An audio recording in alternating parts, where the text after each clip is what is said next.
Welcome back to Warhammer. Tonight we're doing a deep dive covering the entire story of Perturabo, Primarch of the Iron Orders, which is probably my favorite Primarch of the traders. Before we get into the video, don't forget to like and be sure to comment any videos, topics, ideas you'd like to see in the future. Be sure to subscribe from the Emperor. I want to thank you guys for support. Y'all have been killing it lately. As always, let's get into the video. The star fell like a curse. For 3 nights, the men of Olympia watched it carve a wound of fire across the heavens, a blazing scar above the jagged peaks and stone-crowned cities of their world. Priests muttered over their auguries, warlords consulted half-remembered prophecies, and in the fortress of Lochos, the tyrant Damikos stood on his highest tower and squinted into the glare, one hand resting on the pommel of his sword, as if he could cut the omen from the sky. The thing struck high in the mountains beyond his domain, where only thin air and stubborn rock had ever held dominion. The impact shook wine from cups and dust from rafters. Men spoke of thunder and the roar of a god's anger. By dawn, Damikos had already dispatched a column of his soldiers to claim whatever heaven had thrown down. They found a gouge of fused stone, sloped like the ramp of some titanic siege engine. Steam and smoke curled from its depths. At the bottom, half buried in cracked rock and its own scorched plating, lay a pod of metal unlike any forge on Olympia had ever shaped.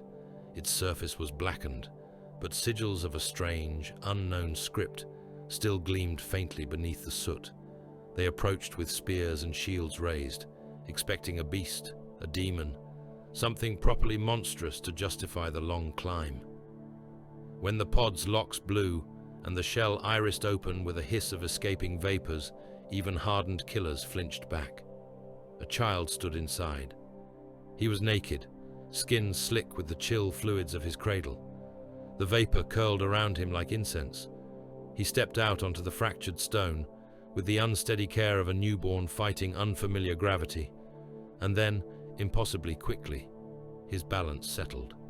He looked at the soldiers, at their armor, at their weapons, at the broken pod behind him. His gaze moved with a cold, methodical precision that made the back of a captain's neck prickle. "Take it," Damikos's banner-bearer muttered, without quite realizing. He had used that word as if the child were a fallen blade or a relic. They raised spears. The nearest man reached for the boy's shoulder. The child shifted aside. There was no wasted motion, no flinch. He turned his body through exactly the angle needed to make the soldier overextend, boots skidding on the glassed rock. The man crashed down to one knee with an oath, spear scraping uselessly across the ground. The others stiffened, fingers tightening on hafts. The boy simply regarded them, head slightly tilted, dark eyes deep and flat as oil wells. He did not cry. He did not babble. He did not ask who they were. He looked up at the sky, at the thin veil of clouds and the jagged silhouettes of the peaks, as if this offended him more than spears ever could. They shackled him anyway. Chains clinked uselessly against his wrists. He walked without protest, pausing only once to lay his palm against the blackened hull of the pod. His fingers traced the alien symbols with the care of a craftsman memorizing a pattern.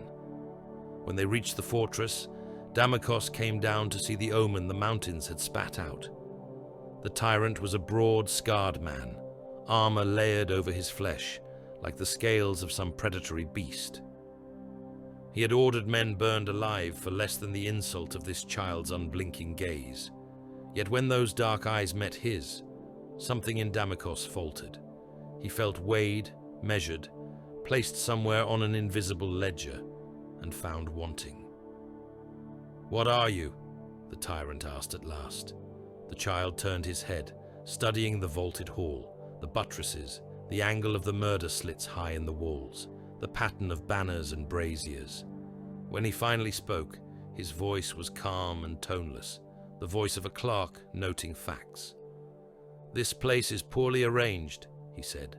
No one laughed. Damikos named him Perturabo, on the advice of one of his more cowardly priests, a name dredged from old Olympian myth, a word tied in dusty records to storms, and stone and calamity. The boy accepted the name with a slight nod. It meant nothing to him. Nothing yet. He grew quickly. That much the court put down to fortune and good feeding. It was everything else that unsettled them. He dismantled clocks within days of seeing them, reducing complex mechanisms to neat arrays of gears and springs on the floor of his chamber. Servants would come to berate him, to return the pieces to their rightful places, only to find that the boy had already built something new from the parts. A rotating armillary that moved in precise imitation of the night sky, though no astronomer had taught him those paths. A hissing device that kept accurate count of every toll of the fortress bells. Tiny engines that walked on spider legs of metal across the table's surface, spiraling in perfect geometric patterns. He took to chalk and ink with the same hunger. Walls, floors, and parchments vanished beneath lines and sigils, spirals and intersecting arcs. When, questioned, he would explain in simple, patient tones that he was calculating load distribution, or plotting angles of fire, or mapping the stresses that would tear a tower apart under bombardment. The scholars summoned to test his intellect nodded solemnly, asked a question or two, and then retired to argue in private whether the boy was a demon or a gift from gods who had long since abandoned them. He was placed in the care of tutors in siegecraft, philosophy, and the old star lore of Olympia. Within a handful of years, he had devoured their libraries, correcting texts written by men who had died centuries before his birth, their treatises on fortification torn apart in the neat, merciless script of a child who saw further and thought sharper than any of them. He learned of the sky, of the stars that pinpricked its velvet skin, of distant fires and wandering points of light that the ancients had charted and named. He stared up from the battlements long after the fortress had gone. To darkness, eyes narrowed in a resentment he did not yet understand, instinctively aware that whoever had flung him down to this bickering world had stolen something vast and important from him. Court life swirled around him like smoke. Generals and princes took turns trying to bind this iron child to their schemes. One wanted him to design the perfect defensive ring around Lokos, one that would keep rival city-states at bay forever. Another wanted him to craft new engines to batter those same rivals into submission, leaving only rubble and slaves. Damokos wanted everything, always. He wanted a weapon that would etch his name into the history of Olympia in letters of blood and stone. Perturabo watched them posture and made his own calculations. He agreed to design fortresses and war engines, but only on his own terms. When a prince thought to use him as a pawn in a coup, the boy quietly altered the supply routes of the man's forces. The rebels' army marched out with great fanfare and found itself mired in a valley where food and ammunition ran dry in a matter of days. When a general boasted that he would march under the Iron Child's banner and carve an empire, Perturabo adjusted the angle of a bridge's supports. When the army crossed under full load, the structure collapsed into the churning river below, taking men, horses, and siege towers with it. To those who survived, it looked like the wrath of capricious gods. To Perturabo, it was the inevitable result of flawed planning. He did not raise his voice. He did not rage. He simply removed variables from his equations until only those he could use remained. The First Great War came when the rest of Olympia finally ceased feuding amongst themselves long enough to unite against Lokos. Damokos' rivals saw his foundling as a threat to their own fragile dominions. Better to crush the tyrant who held the Iron Child than face a future of endless sieges designed by that cold, calculating mind. Armies marched from across the world, banners snapping over ranks of spearmen and war engines dragged on chains. Scouts reported their advance in breathless tales of numbers no one in Lokos had ever seen arrayed together, not in all the long history of intercity strife. Priests panicked, some urged supplication, others flight. Damokos went to the boy he had named and found him already bent over the great map table, hands moving with a draftsman's certainty. "Tell me we can win," the tyrant demanded. "We can win," Perturabo answered without looking up, "if you are willing to pay precisely what it will cost." He redrew the defensive lines. Towers that had held pride of place for generations were designated as sacrificial redoubts, their garrisons assigned not to hold, but to die buying moments and meters. He traced arcs for artillery along the slopes, overlapping fields of fire that would reduce the approaches to zones where bodies would pile upon bodies. He ordered trenches dug in front of the main walls, not to hold men, but to break the momentum of rolling siege engines, turning them into hulks trapped in killing grounds. When the coalition armies came, filling the valleys with their campfires, the defenders of Lochos felt very small. There were tens of thousands of them at most, counting pressed slaves and half-trained levies. The enemy host was a sea, a living mass of men and iron that covered horizons, drums beating like the hearts of giants. Perturabo stood on the battlements in plain armor, a cloak of simple cloth whipping in the wind. He watched the enemy test his lines. Probing assaults crashed against the outer towers and were repulsed in storms of arrow and stone. When the enemy committed in earnest, the young master of sieges began to move his pieces. Outer redoubts burned. From above, the defenders saw their own comrades swallowed by fire and smoke as the sacrificial towers collapsed under concentrated attack. To those men dying in the rubble, it was a betrayal. To Perturabo, their deaths were numbers he had accounted for in the equation of survival. When the enemy surged forward to exploit the apparent weakness, they found themselves funneled into channels he had carved in the landscape, their flanks exposed to hidden emplacements that spoke in thunder and flame. Artillery roared until the air itself seemed to shudder. Men vanished in bursts of shattered bone and torn iron. Siege towers toppled, crushing ranks beneath their bulk. The moans and screaming rose in a constant, ugly chorus that soaked into stone.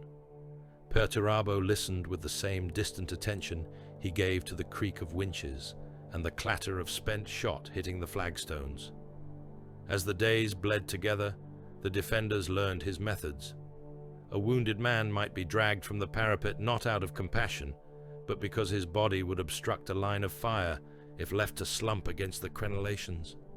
Whole units were ordered to hold bridges, or choke points, with the unspoken understanding that none of them would live to see the end, that they were simply there to slow the tide by a predictable amount of time. Flesh, the boy realized, was just another material. Walls cracked, timber burned, armor buckled, bones snapped. Everything had a breaking point. Everything could be spent. When at last the coalition's will failed, and its armies broke away from the killing grounds, leaving fields of mangled dead and abandoned engines behind, Lochos still stood. Its banners were scorched and ragged. Its walls were pitted and blackened. Its defenders were few and exhausted. But it stood. Perturabo walked the ruined battlements alone in the immediate, smoky quiet that followed the withdrawal. He stepped around pools of blood and fragments of bone, as a sculptor might step around broken stone dust. His fingers brushed craters where enemy shot had struck. He examined collapsed sections of parapet, the sag of scorched timber struts, the pattern of cracks radiating from impact points. He filed away every detail. It had been an elegant defense, within the limits imposed by Damocos's crude fortress and crude soldiers. Elegant and utterly wasted on a parochial squabble between petty rulers hurling men at each other over pride and grudges. The sheer scale of the coalition host had stirred something in him for a moment, a faint echo of a proper war, but it had not lasted. They had been limited, provincial, small. He found no satisfaction in the victory, only a deepening resentment that he was forced to hone his art on such unworthy problems. In the months that followed, he turned inward again. The war had given him ample material. He built his first true engines in the forges of Lokos, driving the smiths and artificers to the edge of collapse with his demands. Gravity cannons that could hurl projectiles with such force that they shattered stone on impact without need for powder. Automata that walked on piston legs, their iron feet leaving dents in the flagstones, their crude machine minds guided by patterned cogs and weighted gyros. They frightened the men who worked beside them. To Perturabo, they were prototypes, nothing more. Grim toys, early answers to questions whose full scope he could not yet see. He knew, with the same helpless certainty with which he knew that the sky above was wrong, that there were greater engines waiting to be born, machines that would stride across battlefields far larger than any valley on Olympia. At night, sleep brought no peace. Dreams haunted him, a figure of gold and light standing upon a world-spanning palace of impossible size, a voice echoing in languages he did not know, but instinctively understood. A sense of a vast design stretching from star to star, a web of wars and conquests in which he was meant to be a crucial strand. Sometimes he would awaken with his hands already moving, tracing labyrinthine patterns into the metal of his bed frame, into the walls, into the very floor, carving sigils that felt like fragments of a language just beyond his reach.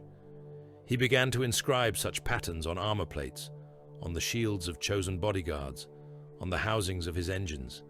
Spirals within squares within rings, endless paths that led inward and never quite resolved. Men whispered that the Iron Child was marking his creations with wards or blessings. He let them whisper. The truth was simpler and more terrible. He was trying to remember. The day the black ships came, the sky over Olympia changed. They appeared without warning, vast shapes slipping into existence above the atmosphere, their flanks bristling with weaponry, their hulls inscribed with sigils that made the old marks on his fallen pod seem suddenly familiar. Where most men saw only dark omens, Perturabo saw design, formation patterns, fire arcs, vector approaches plotted to bracket the largest cities with overlapping fields of threat. The warlords of Olympia panicked. Some called for surrender before a word had been spoken.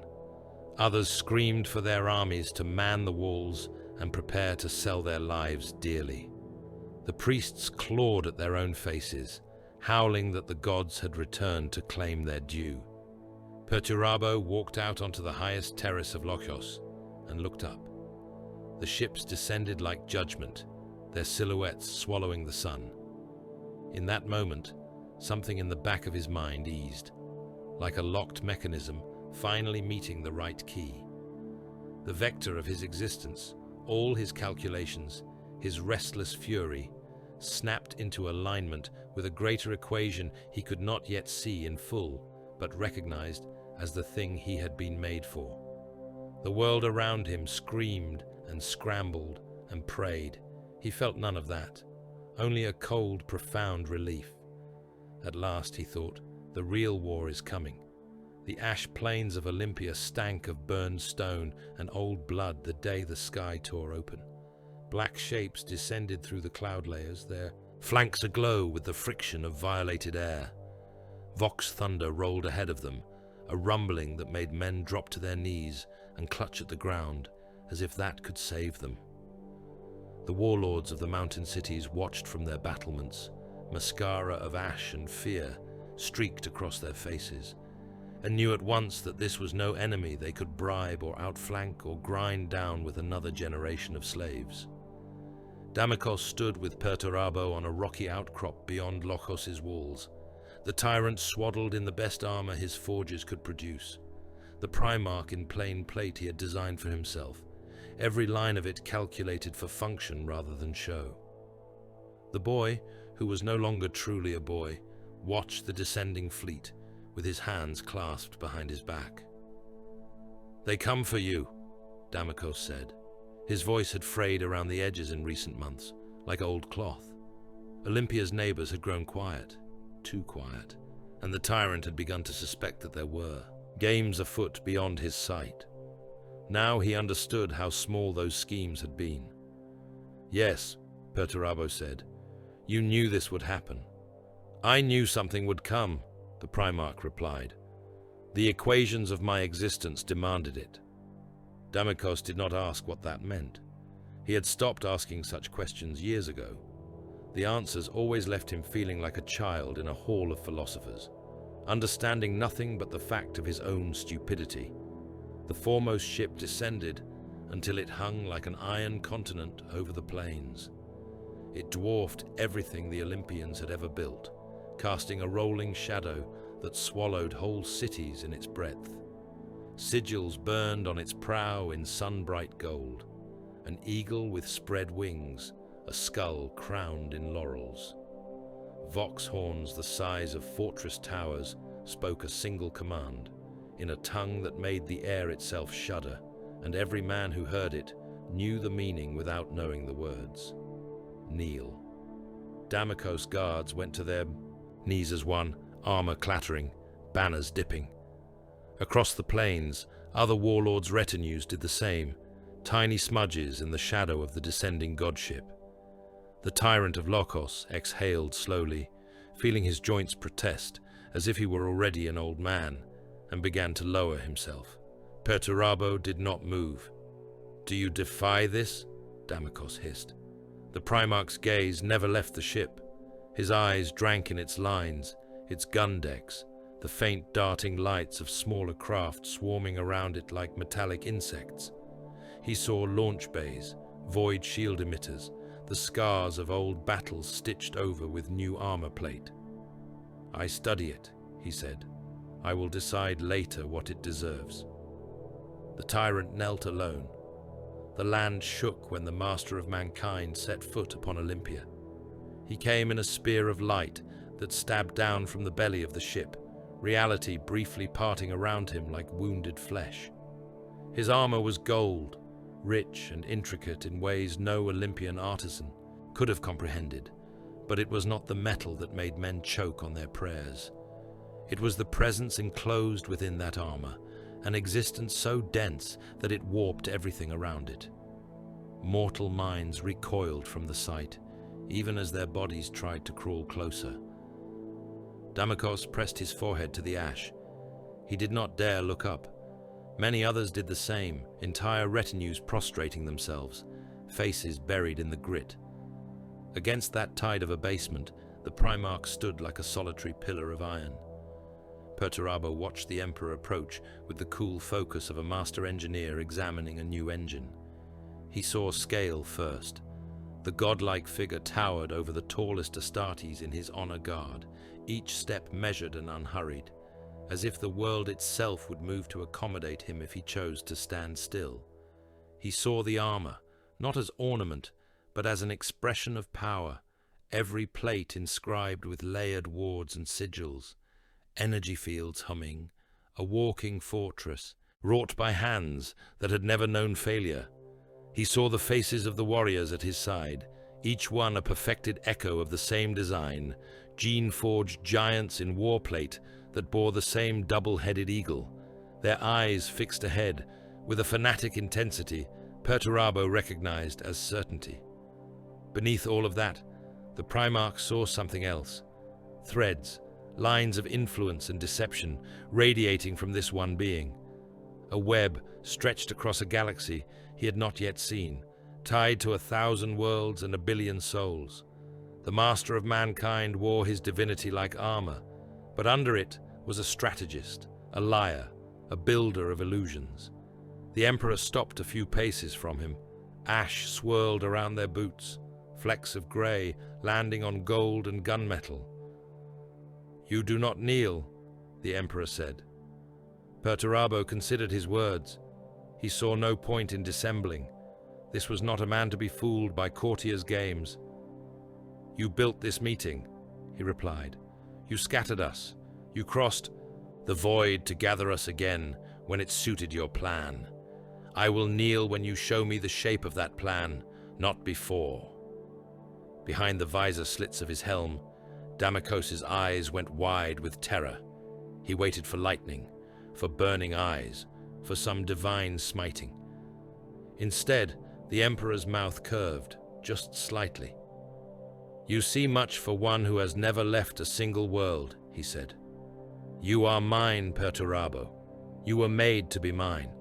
But I will show you the galaxy I have forged in your absence, and you will decide how you will serve it." He extended his hand. Perturabo hesitated for the space of a heartbeat, noting the exact position of that hand, the way the honor guard shifted as one, their weapons never quite lowering. A calculated invitation, a calculated threat, all part of a greater design. He reached out and clasped the offered gauntlet. For an instant the world vanished. He saw through the Emperor's eyes, not entirely by choice. A storm of images. Terra old. Earth, reborn in white and gold and adamantium.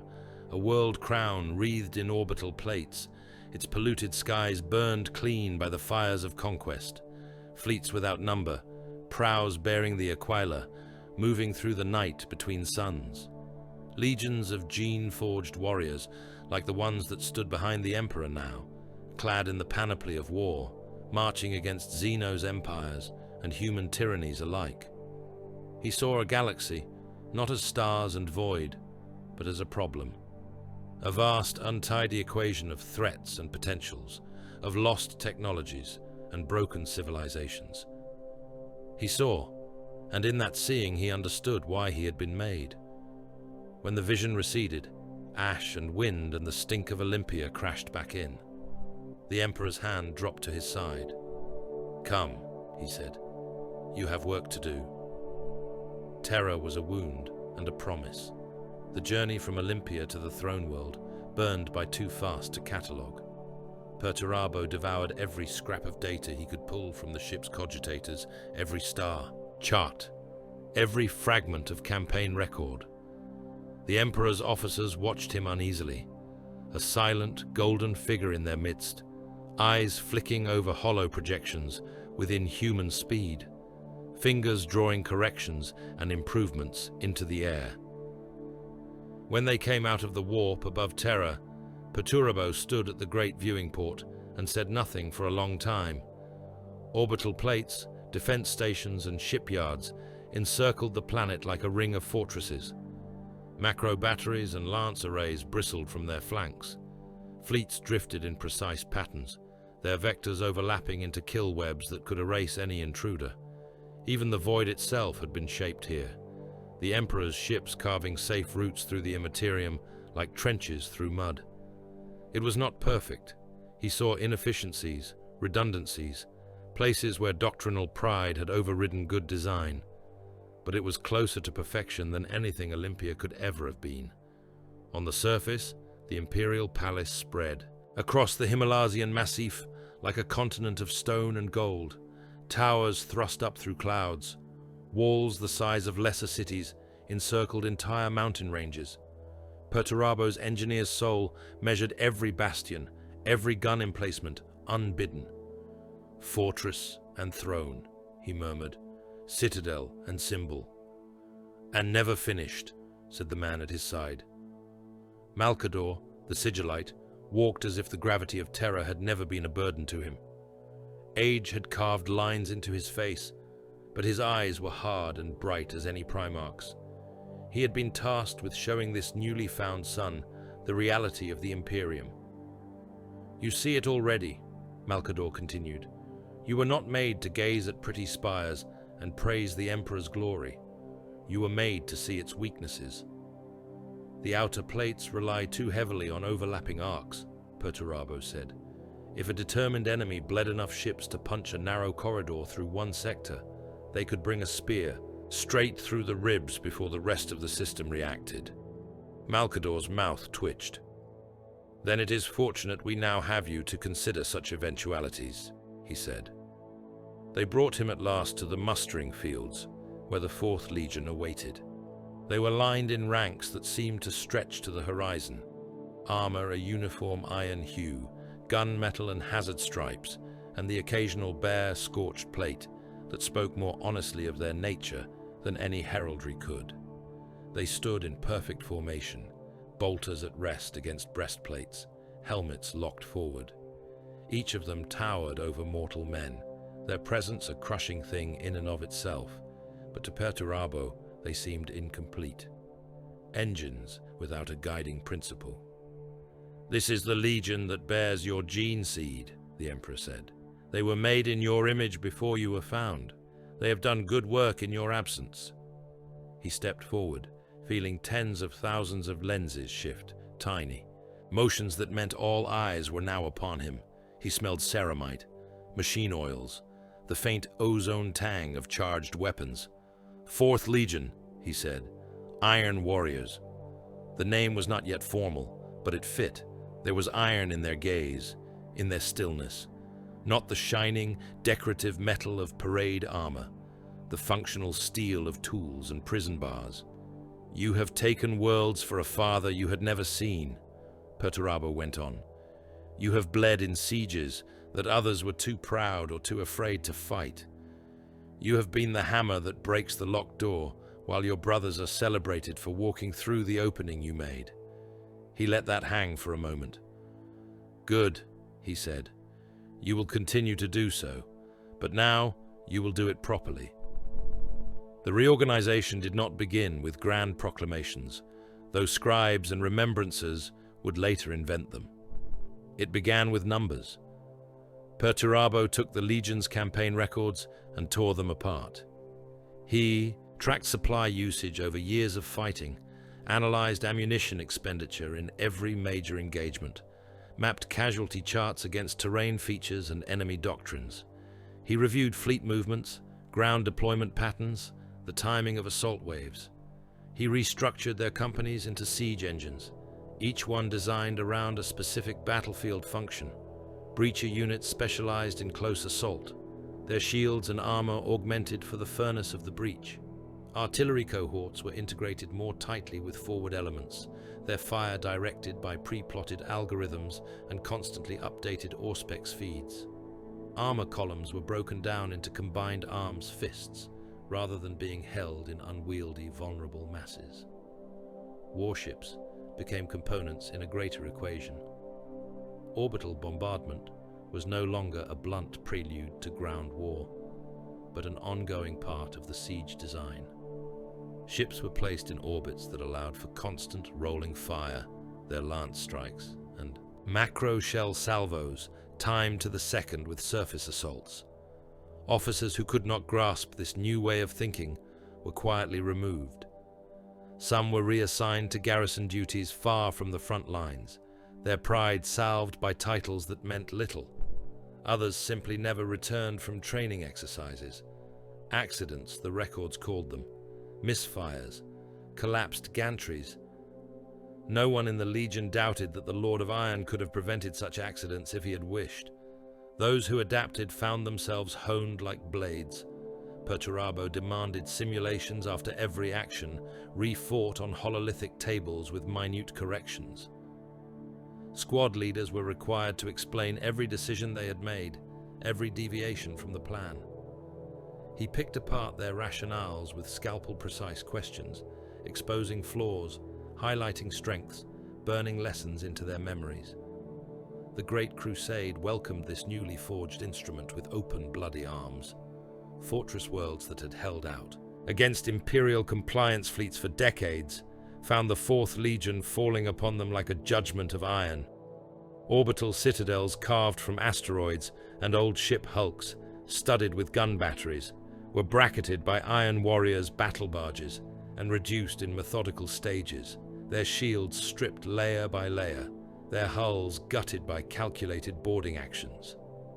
On one world, a Xenos Bastion race had hollowed out an entire mountain range, filling it with gun galleries and shield nodes.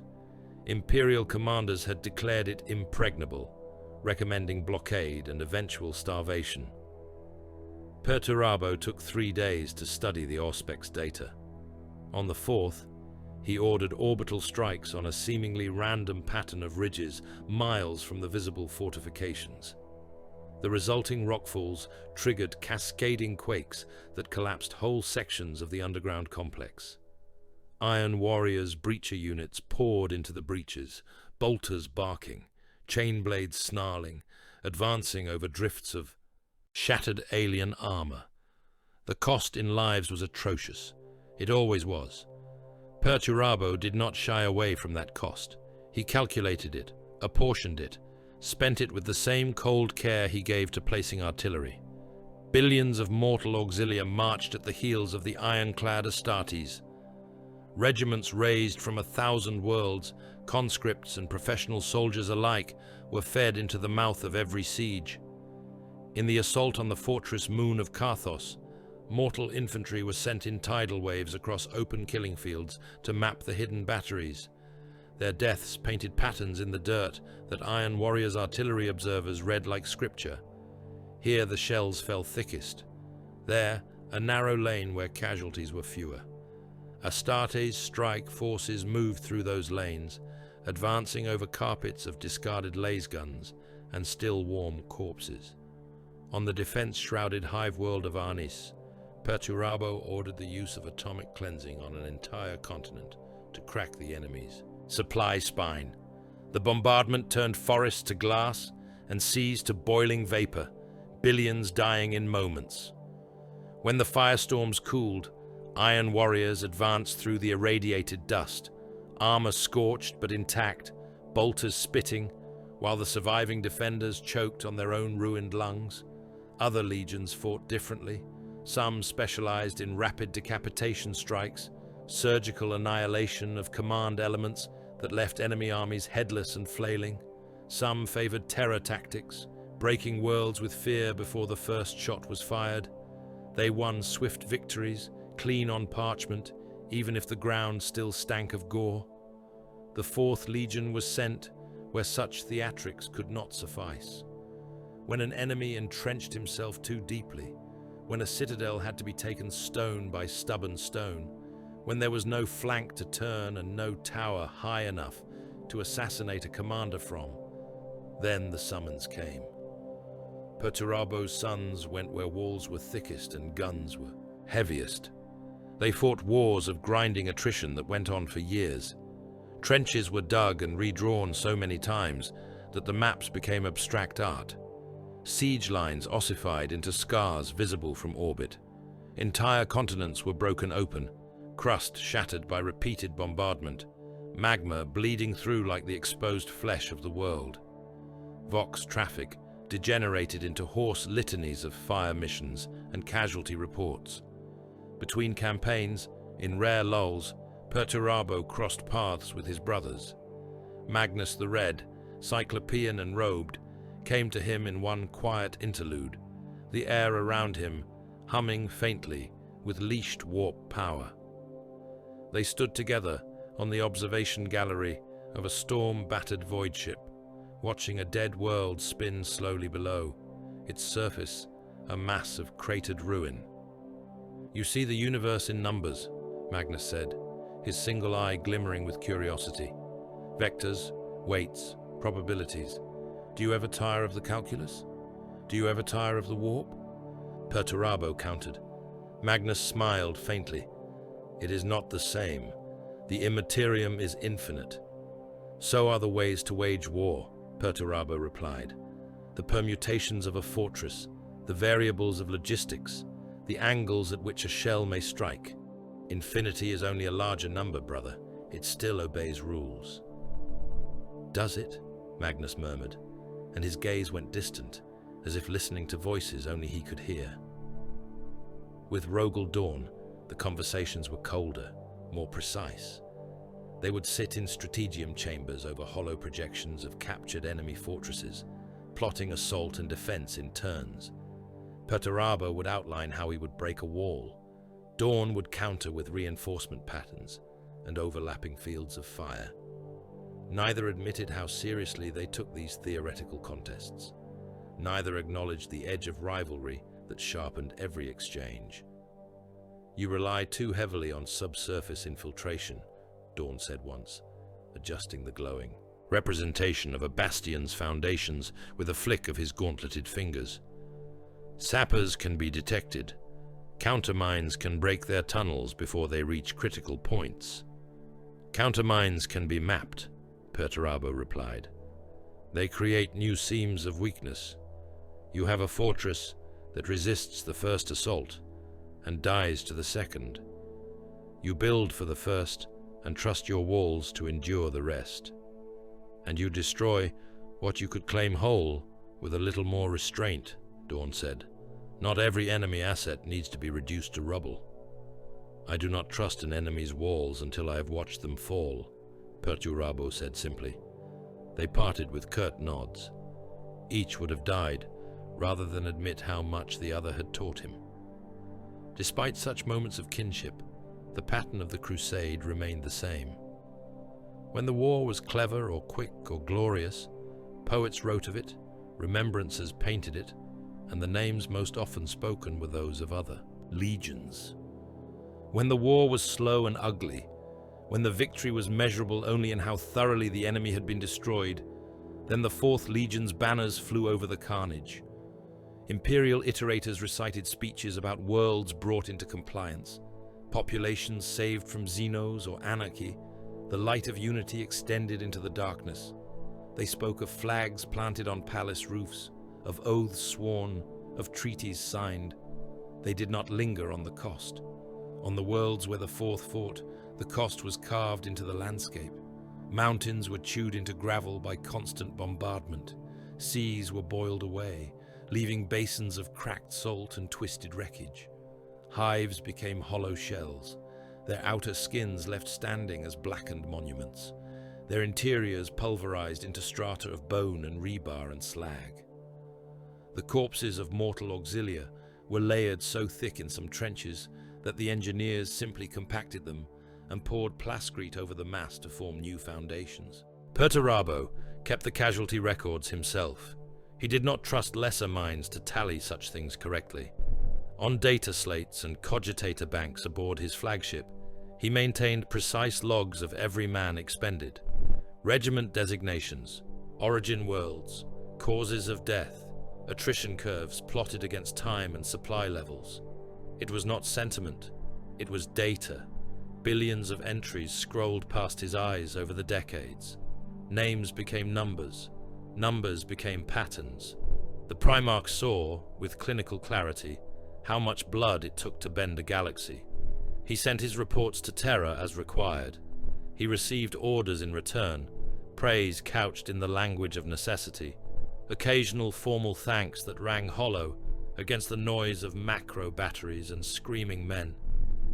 He watched picked feeds of celebration on worlds taken by other legions, parades rolling through streets that had never known bombardment, crowds cheering warriors who had never had to wade through the slurry at the bottom of a collapsed trench. He listened to iterators' recordings, to how they described the Great Crusade. They spoke of shining heroes, of swift battles, of the Emperor's genius guiding his noble sons to victory. They rarely mentioned the Fourth Legion by name. When they did, it was often as a footnote. The Iron Warriors secured the breach. The Iron Warriors reduced the final redoubt. The Iron Warriors engaged in heavy fighting off-screen, while the true drama unfolded elsewhere. A seed lodged in Perturabo's heart. It was small at first, an irritant, a sense that the ledger was unbalanced. His sons bled and died in numbers no other legion matched, their broken bodies stacked into pyres that burned unnoticed on worlds whose names only they remembered. The Imperium moved on, banners raised, statues erected to more photogenic victories. He told himself that it did not matter. The work was what mattered. The Imperium was a machine, and every machine needed its hidden gears, its load-bearing beams, its unseen supports. His legion did what others could not. That should have been satisfaction enough. But every time he stood on yet another scarred world, looking out over the cratered plain where a proud fortress had once stood, while servitors dragged away great drifts of anonymous dead, the feeling grew. The real weight of the Emperor's dream was being carried by hands no one wished to see. And the Lord of Iron was beginning to understand that in this shining crusade, some wars would never be honored, and some butchers would never be forgiven, even as the palace they held up gleamed in the light of 1 billion uncomprehending suns. The wars grew larger, and the numbers grew colder. In the early decades, the Great Crusade had been a rising storm, its thunder heard on scattered worlds, its lightning falling here and there as the Emperor's nascent empire tested its reach. As time ground on, that storm became a permanent state of being. Whole sectors vanished into imperial compliance. 1,000 banners were torn down and replaced with the double-headed eagle. The void itself seemed to burn with the passage of war fleets. The Sons of Iron fought at the vanguard of that expansion.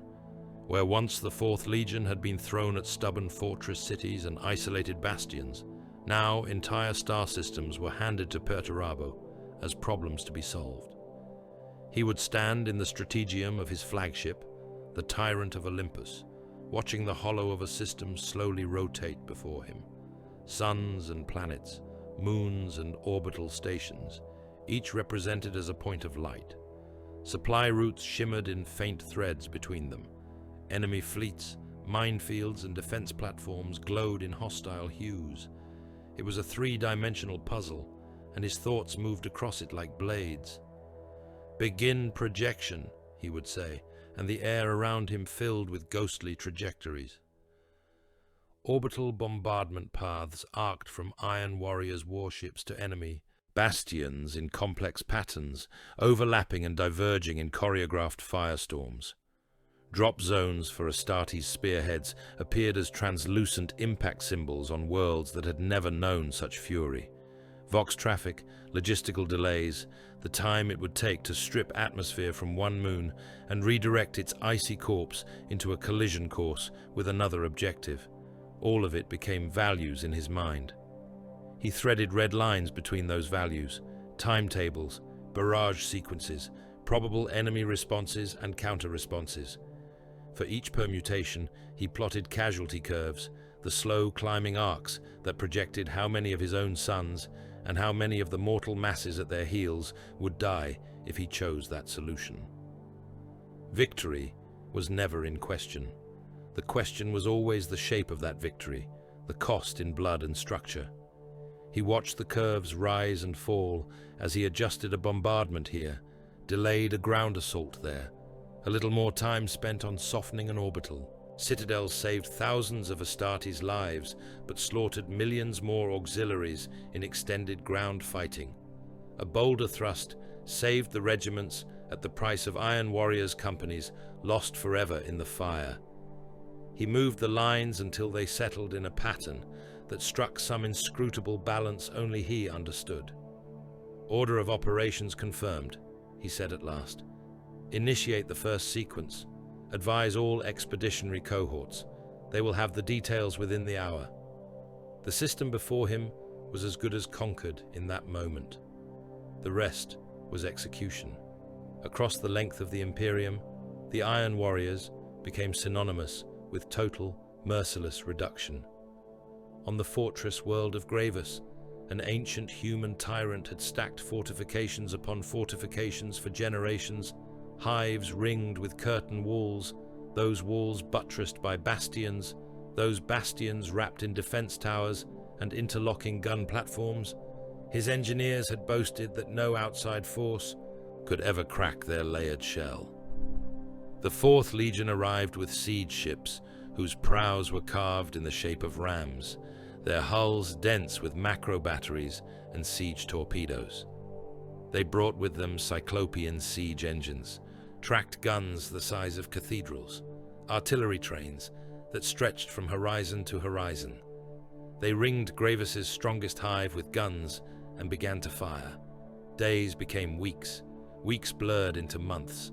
The sound of the bombardment melted into a continuous roar.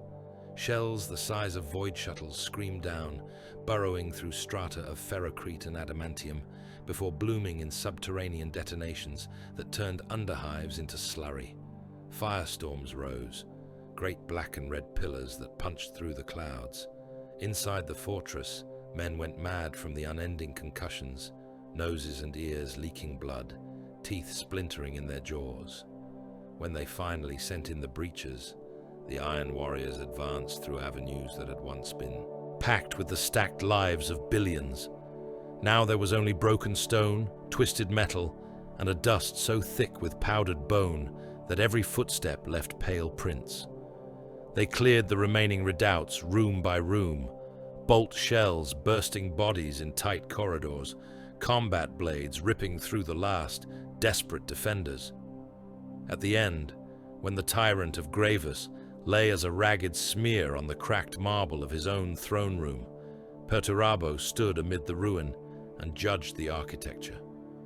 "You spent too much on ornament," he said to no one in particular, running an armored hand across a melted frieze. "You confused weight with strength." On another field, years later, he walked through the carcass of a Xenos orbital citadel that had once girded an entire moon. Its defensive rings, once proud and lethal, now hung as shattered ribs around a core that glowed with exposed reactor fire. Iron Warriors' salvage crews crawled across its fractured surfaces like ants on a corpse. He traced the scorch marks of lance strikes with his eyes, mapping how the structure had failed. "You built something worthy and did not deserve it," he muttered, contempt in every syllable. "All this strength in the hands of cowards." His reputation spread amongst his own kind as all this unfolded. When the 4th Legion translated into a system, word ran ahead of them on Vox and Astropathic Whisper both. Other legions knew what it meant to see ships of iron and hazard stripe in their aurspex. The problem was not for swift killers or subtle infiltrators. This was a wall to be demolished, a bastion to be ground down to base rock. There were stories, half jokes and half laments, told in the messes of other legions. If the enemy has a fortress, send the Iron Warriors. If the enemy has a world that is a fortress, send the Iron Warriors. If the enemy has turned an entire system into a bastion, ringed with minefields and void platforms and overlapping spheres of killfire, send the Iron Warriors and give them time. When they are done, there will be nothing left but rubble, ash, and the echoes of their guns. Service records backed the stories. Campaign data showed system-wide sieges in which every rock, every gas giant, every orbital station had been chained into a coherent defense network. Perturabo broke such networks like a man breaking an eggshell. He isolated nodes with feigned retreats and raids that cut communication links. He redirected asteroids into precisely calculated collision courses, turning silent rock into planet-killing projectiles. He seeded enemy shipping routes with minefields that forced their fleets into kill corridors. Every action was part of a vast, coordinated symphony of orbital bombardment and ground assault, a piece of music written in fire and ending always in silence. All the while, his cold rivalry with Rogel Dawn intensified. They met only rarely in person. The demands of the crusade scattered the Primarchs across the stars like pieces on a board that never stopped shifting. But messages passed between them, strategic projections, fortification designs, hypothetical assaults. Perturabo would study the latest schema from the Imperial Fist's Primarch, a bastion world plan that turned a single planet into a layered bulwark of orbital plates and ground fortresses, and his mind would immediately begin sketching abstract attacks. "If I were arrayed against this," he murmured, over one such hololithic model, "I would send a feint here to tie up his reserves. Then a series of teleport strikes against these power nexus points. He would have to reroute energy, leaving these walls underpowered. The main assault follows, timed to the moment the shields fluctuate under strain. He would send back his critique, couched in the formal language of professional respect. Dawn would respond with his own adjustments and counters, suggesting ways in which an assault force could be lured into dead ends, cut off, ground apart by interlocking fields of fire. Between them, they designed wars that would never, in that age, be fought. Each understood the other better with every exchange. Each fed, unwittingly, the bitterness building in the heart of the Lord of Iron. For Perturabo could not forget that while he wrote symphonies of slaughter, others received the applause. The casualty tallies rolled on. Millions of gene-forged warriors died under his command over the long decades, their hearts smashed in their chests by shock waves, their bodies torn apart by errant blasts, their broken forms entombed where they fell as trenches collapsed and bastions toppled. Mortal losses climbed beyond any honest reckoning. There were campaigns where planetary populations were measured before and after in terms of how many orders of magnitude they had dropped, and still the iterators spoke of liberation.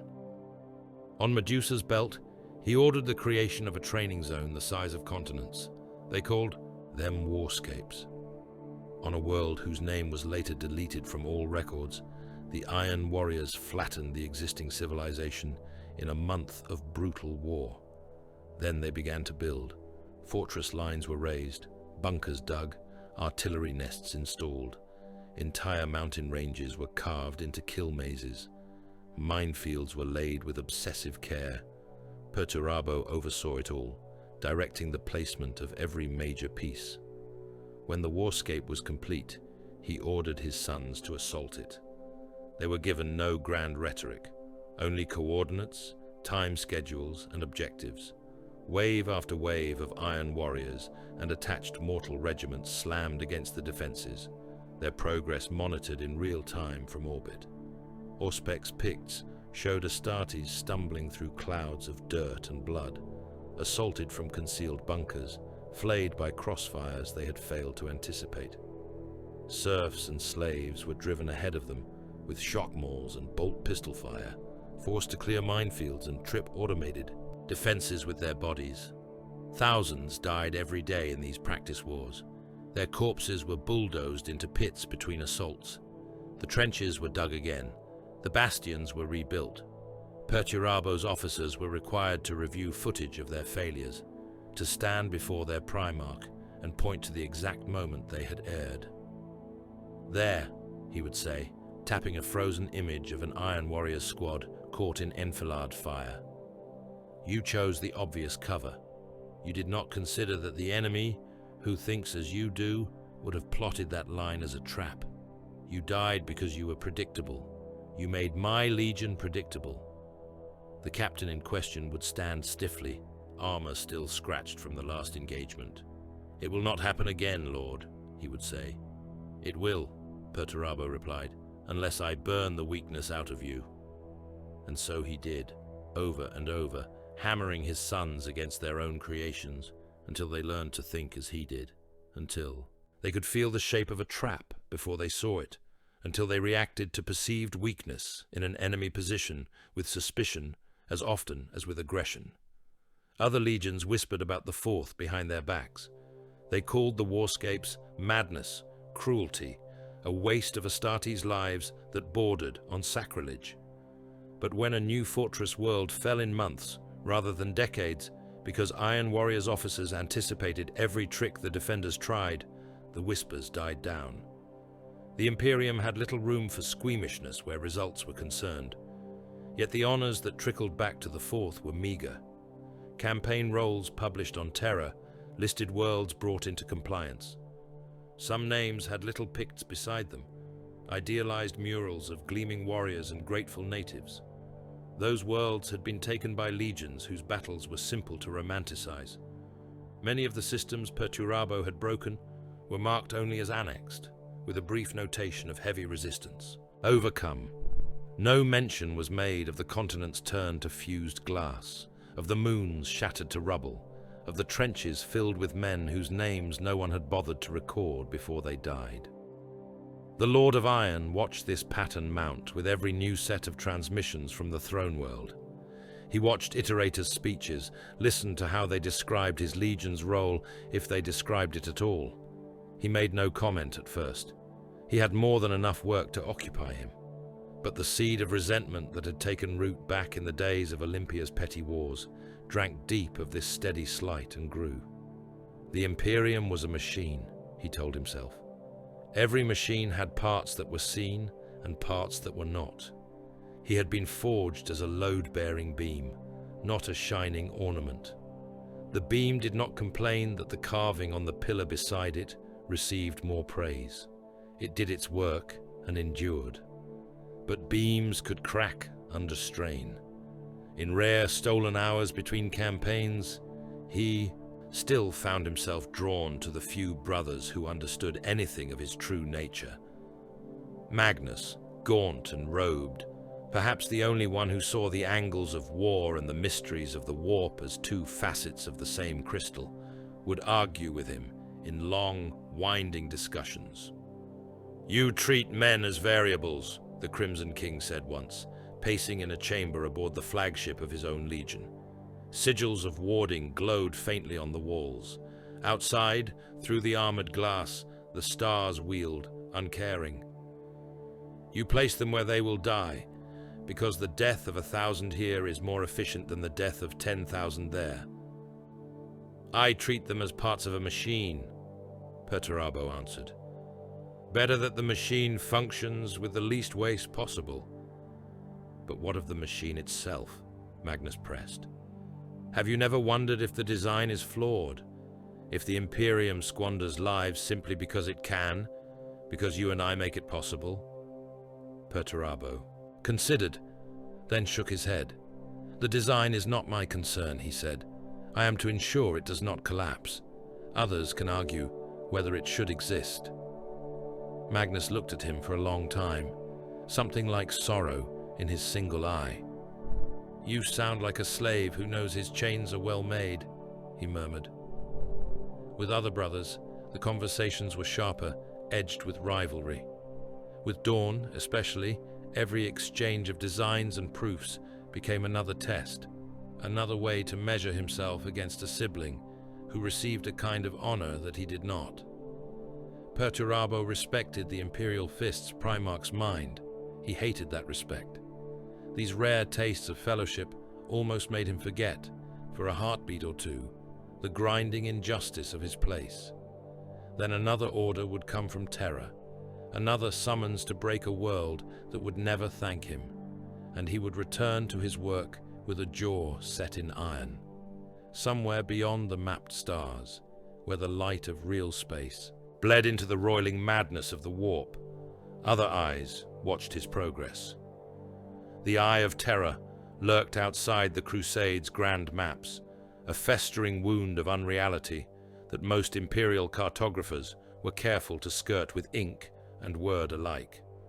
Within its storming depths, things that were not gods as mortals understood them, nonetheless thought and hungered and paid close regard to certain mortal trajectories. The pattern of Perturabo's life burned there like a line of cold fire. Here was a being built for war, denied glory and comfort, trapped in a purpose defined by another's dream. Here was a mind that understood the joyless satisfaction of a perfect equation, that valued strength and despised weakness, that saw walls as both sanctuary and prison. Warp currents coiled around that line of cold fire. Thoughts that were not thoughts whispered in the spaces between his moments of rest. He began to dream of fortresses of black stone, standing not on any world he knew, but amid seas of screaming light.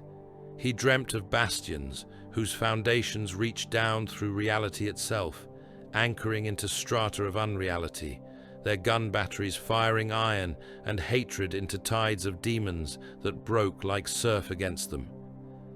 In those dreams, he was not unseen. He was not unpraised. Legions marched beneath his banners, whole realities bent around his designs. Fear, not gratitude, was the coin that bought obedience. He woke from such visions, with his jaw clenched so hard his teeth creaked. Fingers dug into the arms of his command throne, hard enough to dent adamantium. He dismissed them as the natural product of an overstressed mind, an engineer's subconscious playing with impossible architectures. But the whispers did not stop. As the crusade rolled on, and the mathematics of slaughter filled more and more of his waking hours, a new equation began to take shape in the dark corners of his thoughts. A problem that had nothing to do with the Emperor's great design. and everything to do with escape from it. The Imperium was a machine. Machines could be broken, or rebuilt, or replaced. All it would take was enough blood, enough iron and walls that no one could ever tear down. The Sactrada deeps were still in his lungs when the message came. The void outside the tyrant of Olympus was a cyst of twisted metal and drifting corpses, a graveyard of ships that had once been proud enough to bear banners. The campaign had eaten time and blood in equal measure. The Iron Warriors had fought in cold, airless corridors, where the hulls of enemy void stations groaned like dying beasts, in rust-choked manufactoria, where pressure doors became guillotines, in docking spines that now hung snapped and flensed, trailing chains and frozen bodies into the dark. Perturabo sat alone in the strategium, armor uncleaned, plates scoured by blast shrapnel and dusted in the fine grey film of ground bone and burned insulation. Hollow displays flickered before him, showing casualty tallies, ammunition expenditures, the slow stabilization of the deeps as surviving enemy elements were hunted down and erased. He watched the numbers climb and plateau with the same flat attention he gave to the steady beat of his two hearts. Loss curves flattened, projected resupply schedules slid into place. The equation of Sactrada was resolving, ugly but complete. Lord. The voice that broke the silence belonged to a remembrancer turned adjutant, a mortal whose true name Perturabo could not recall. The man stood stiffly at the edge of the light, hands shaking despite his effort to still them. He held a data slate, as if it were a bomb. "Report," said the Primarch. "Astropathic transmission from the throne world," the adjutant said. "For your eyes only." Perturabo held out his hand. The slate was placed in it with reverent care. He linked it into the strategium systems with a gesture, bringing the encrypted message up as a hovering glyph. The locks were high level, stamped with sigils of the Sigillite and the Master of Mankind. He broke them with a thought. Words formed in the air. For a moment he simply read in silence. Then he read again, as if repetition might somehow alter the content. Olympia. Rebellion. City-states in open revolt. Factions he had cowed before he ever left that mountainous world, now tearing at each other and at the tyrants he had put in place, encouraged by whispers of his absence, by rumors that he had forgotten his foster home in favor of the endless wars among the stars. He saw, in quick succession, images decoded from the astropath's visions. Streets he remembered were crowded with rioters. The fortress of Lokos, reforged and expanded since his departure, its walls now bristling with guns pointed not at external foes, but at the heavens. Men who had once knelt in awe when his ships had first blotted out their sky, now stood on battlements shouting curses at that same sky. Perturabo dismissed the images with a flick of his hand. "Bridge," he said. "Open a channel to Terra. Priority Primarch." The air shivered. Psychic conduits, already straining from the Deep's campaign, were pressed into service again. A hollow form flickered into being before him, tall and cowled, staff in hand. Malcador, the Sigillite, regarded him with eyes that had seen too much. "You have received the news," Malcador said without preamble. "Yes," Perturabo replied. "It is unfortunate. Olympia is a valuable recruitment world. Its industry is not negligible. The rebellion will be quelled." "By someone else?" Perturabo asked. "By some distant cousin of mine tied to that place only by gene seed and imperial edict." Malcador's mouth twitched. "The War Master has many demands placed upon the legions," he began. "I am not asking," Perturabo said. "Olympia is mine. It is my work, my failure. I will return and put my house in order." There was iron in his tone that even the Sigillite, for all his power, could not ignore. Malcador inclined his head slightly, as if listening to voices only he could hear. "The Emperor will be informed," he said. "Stand by." The hollow faded. For a span of heartbeats, Perturabo stood alone in the strategium, surrounded by the ghost light of the Sactrada deeps. The wreckage in orbit, the broken ship hulks, the drifting corpses of enemy and ally both, all spun slowly outside the armored viewports. He did not look at them. When the hollow reformed, it was not Malcador who stood before him. The master of mankind appeared without fanfare. Gold armor, wreathed in power that made the air seem thin, features carved in the austere lines of a being who had forgotten how to look surprised. The sight stirred some old echo of that first meeting on the ash plains, but the man who watched him now was not the bitter foster son of a petty tyrant. He was the Lord of Iron, burdened by countless dead, and the knowledge that he would be asked to kill countless more. "Perturabo," the Emperor said. "Father," the Primarch answered. "You wish to return to Olympia?" the Emperor continued. It was not a question. "Yes, the calculations are clear. If rebellion is allowed to fester there, it will infect nearby systems. The example would be corrosive. It must be crushed with unmistakable finality." There was more beneath his words. He did not say any of it. He did not speak of insult, or of a foster world daring to throw off the order he had imposed. The Emperor did not need to hear those smaller, pettier motivators.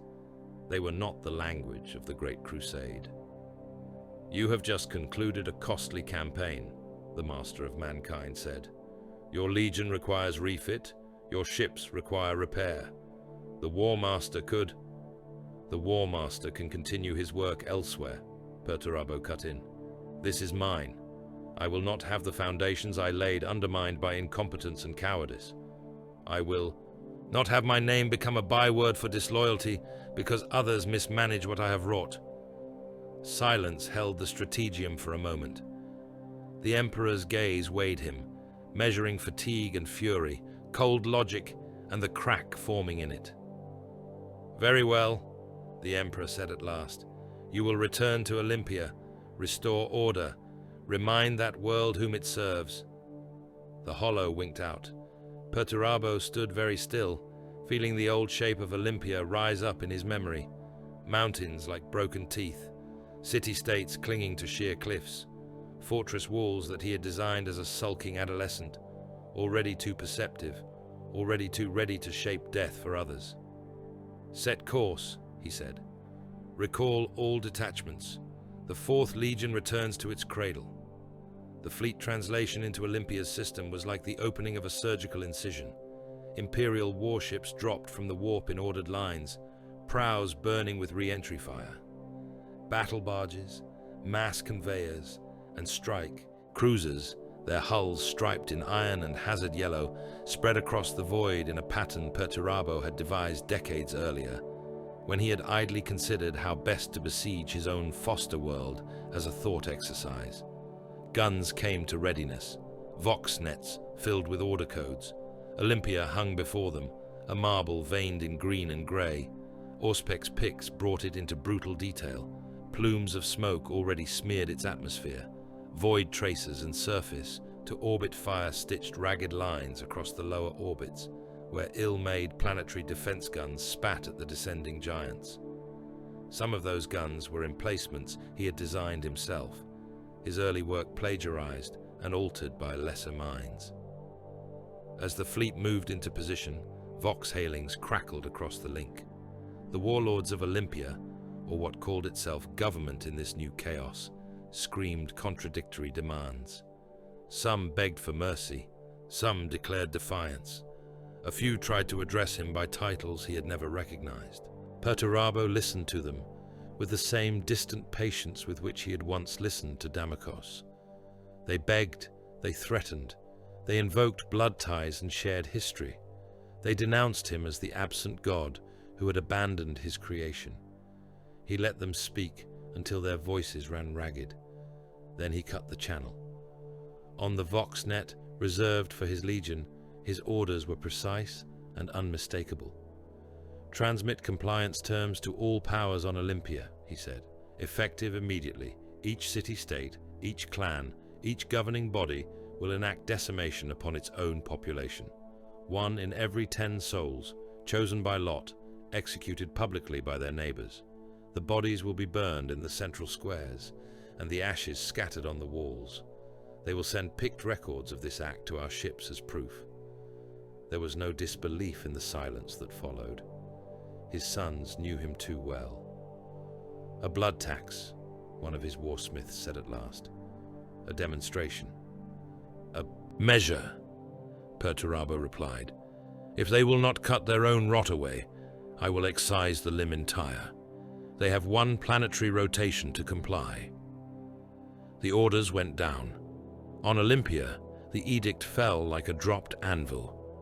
In some cities, trembling officials and priests hurried to obey, their fear of the Void Fleet outweighing any horror at the command. Men drew lots in hastily organized assemblies, miscounted strips of parchment, carved tokens, whatever could be gathered to the purpose. In plazas that had once hosted festivals and parades, men were dragged forward to kneel before firing squads assembled from their own neighbors. The first volleys were ragged. Some shooters flinched, shot wide. The Iron Warriors orbiting above watched through relayed picked feeds as enforcers stepped in, executing those who refused to fire until the killing line steadied. Bodies toppled in rows, blood soaking into flagstones. Smoke from the burning pyres rose in greasy pillars. In other states, the response was very different. Some councils balked, declaring that no foreign lord, not even the returned demigod of their myths, would compel such self-mutilation. They denounced the blood tax as madness and promised instead to stand together against the invaders, to raise walls higher, to man every tower and bastion with men ready to die for freedom. They did not understand what they were saying. They did not understand who they defied. Perturabo watched the compliance reports scroll across his hololith. Some cities marked themselves as obedient with recorded footage of their decimation. Others fell silent or spat curses into the vox. The Lord of Iron traced the pattern with his eyes. The obedient dots were scattered, isolated. The defiant ones formed knots, clusters, great masses of humanity resolved into red marks on his displays. He had given them a solution that, while brutal, would have preserved their world. They had refused to take it. Designation of Olympia, he said, voice soft. Change status from reclamation to exemplary destruction. His senior officers looked at him. None spoke. They had walked too long at his side not to feel the shift in his resolve. Orbital commands, he continued. Prepare cyclonic ordnance. Target the primary industrial centers and the largest concentrations of defiance. Ground forces are to make planetfall once the first stage of cleansing is complete. No negotiations, no further offers. Olympia is forfeit. The first cyclonic torpedoes fell like nails into a coffin. From the surface, they were briefly beautiful, streaks of silver fire cutting through cloud and smoke, too fast for mortal eyes to follow. Then they struck. Each warhead burrowed deep, down through rock and bedrock, down into the bones of the world. There, their caged suns were unleashed.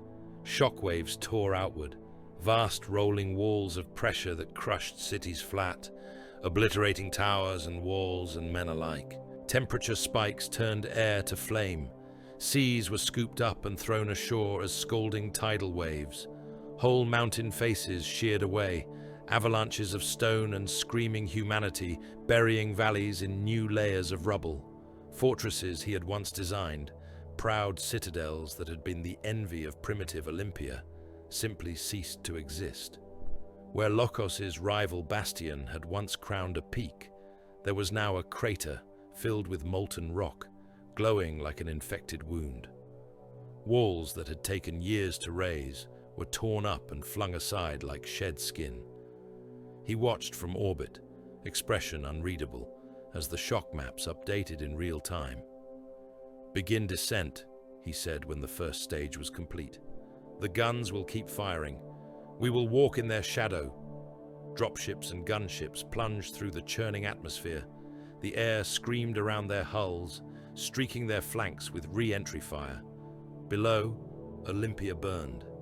Cities were islands of fragmented walls and shattered, plazas in seas of ash. Those fortresses that had escaped direct cyclonic impact still stood grimly upon their heights, banners charred but unlowered, guns barking defiantly at the sky. Iron warriors fell upon them like judgment. Mortal regiments were hurled forward in their thousands, pressed into lines and driven up shattered passes toward the surviving strongholds. They advanced over slopes already slick with ash slurry and scattered body parts, laser guns held in white-knuckled hands, boots squelching through mud made of soot and blood. Enemy guns ripped holes in those lines, tearing men apart, flinging limbs and armor fragments into the air in fountains of meat. Behind them, Astartes advanced in measured lockstep. Their heavy tread shook the broken stone. To reach the walls without exhausting their gene forged strength on the initial climb. Perturabo ordered that the mortals remain in front, shields of flesh to soak the worst of the fire. Bodies fell, tumbled, rolled back down. The scree slopes, charred and broken. More men clambered over them, using the dead as stepping stones, human berms that thickened with every volley. From above, in picked feeds sent to his helm, Perturabo saw the lines of attack as smeared bands of red and grey, like brushstrokes on a dying world. He adjusted artillery support accordingly. Macro batteries on the ground thundered, hurling shells that ploughed new furrows through the defenders. Orbital strikes lanced down in surgical flares, punching open breaches exactly where he needed them. The Iron Warriors hit those breaches, with bolters roaring and chain blades screaming.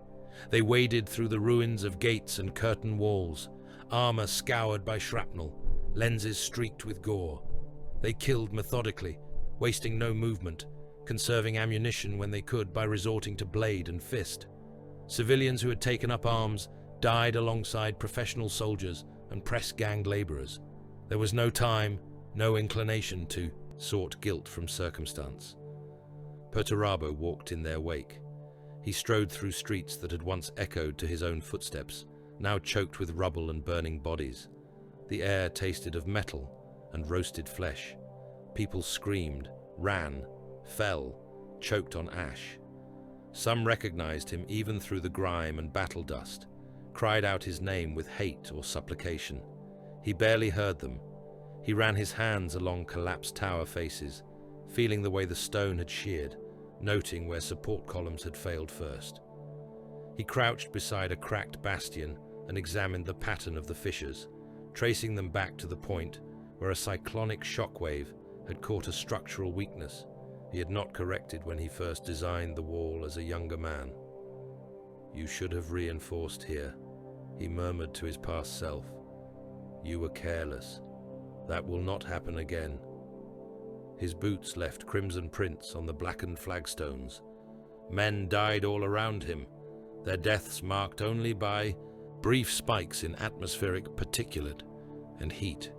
Any flicker of regret that rose from the deep places of his mind, any faint voice that whispered that this was his home, that these walls had been his first canvas, these people, his first subjects, was pushed down, smothered beneath layers of necessity.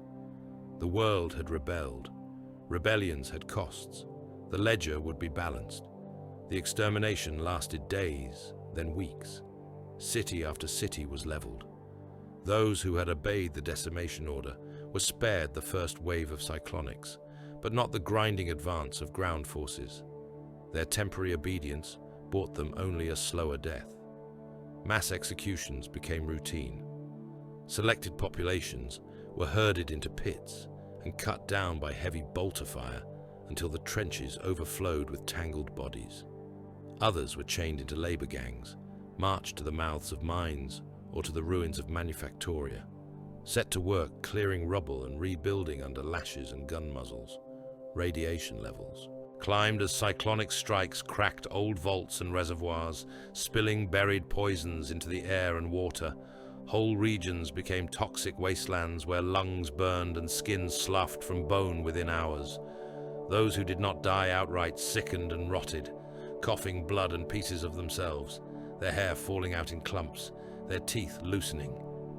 Some such unfortunates were rounded up by Iron Warriors' techs and servitors, their failing bodies wired into workstations or used as raw material for new fortifications, their flesh compressed into biomass blocks that lined trench walls, their bones bolted into reinforcement frameworks.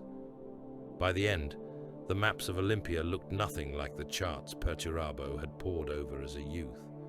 Many of the peaks that had once borne proud fortresses were crater rims now, their interiors magma-filled and unstable.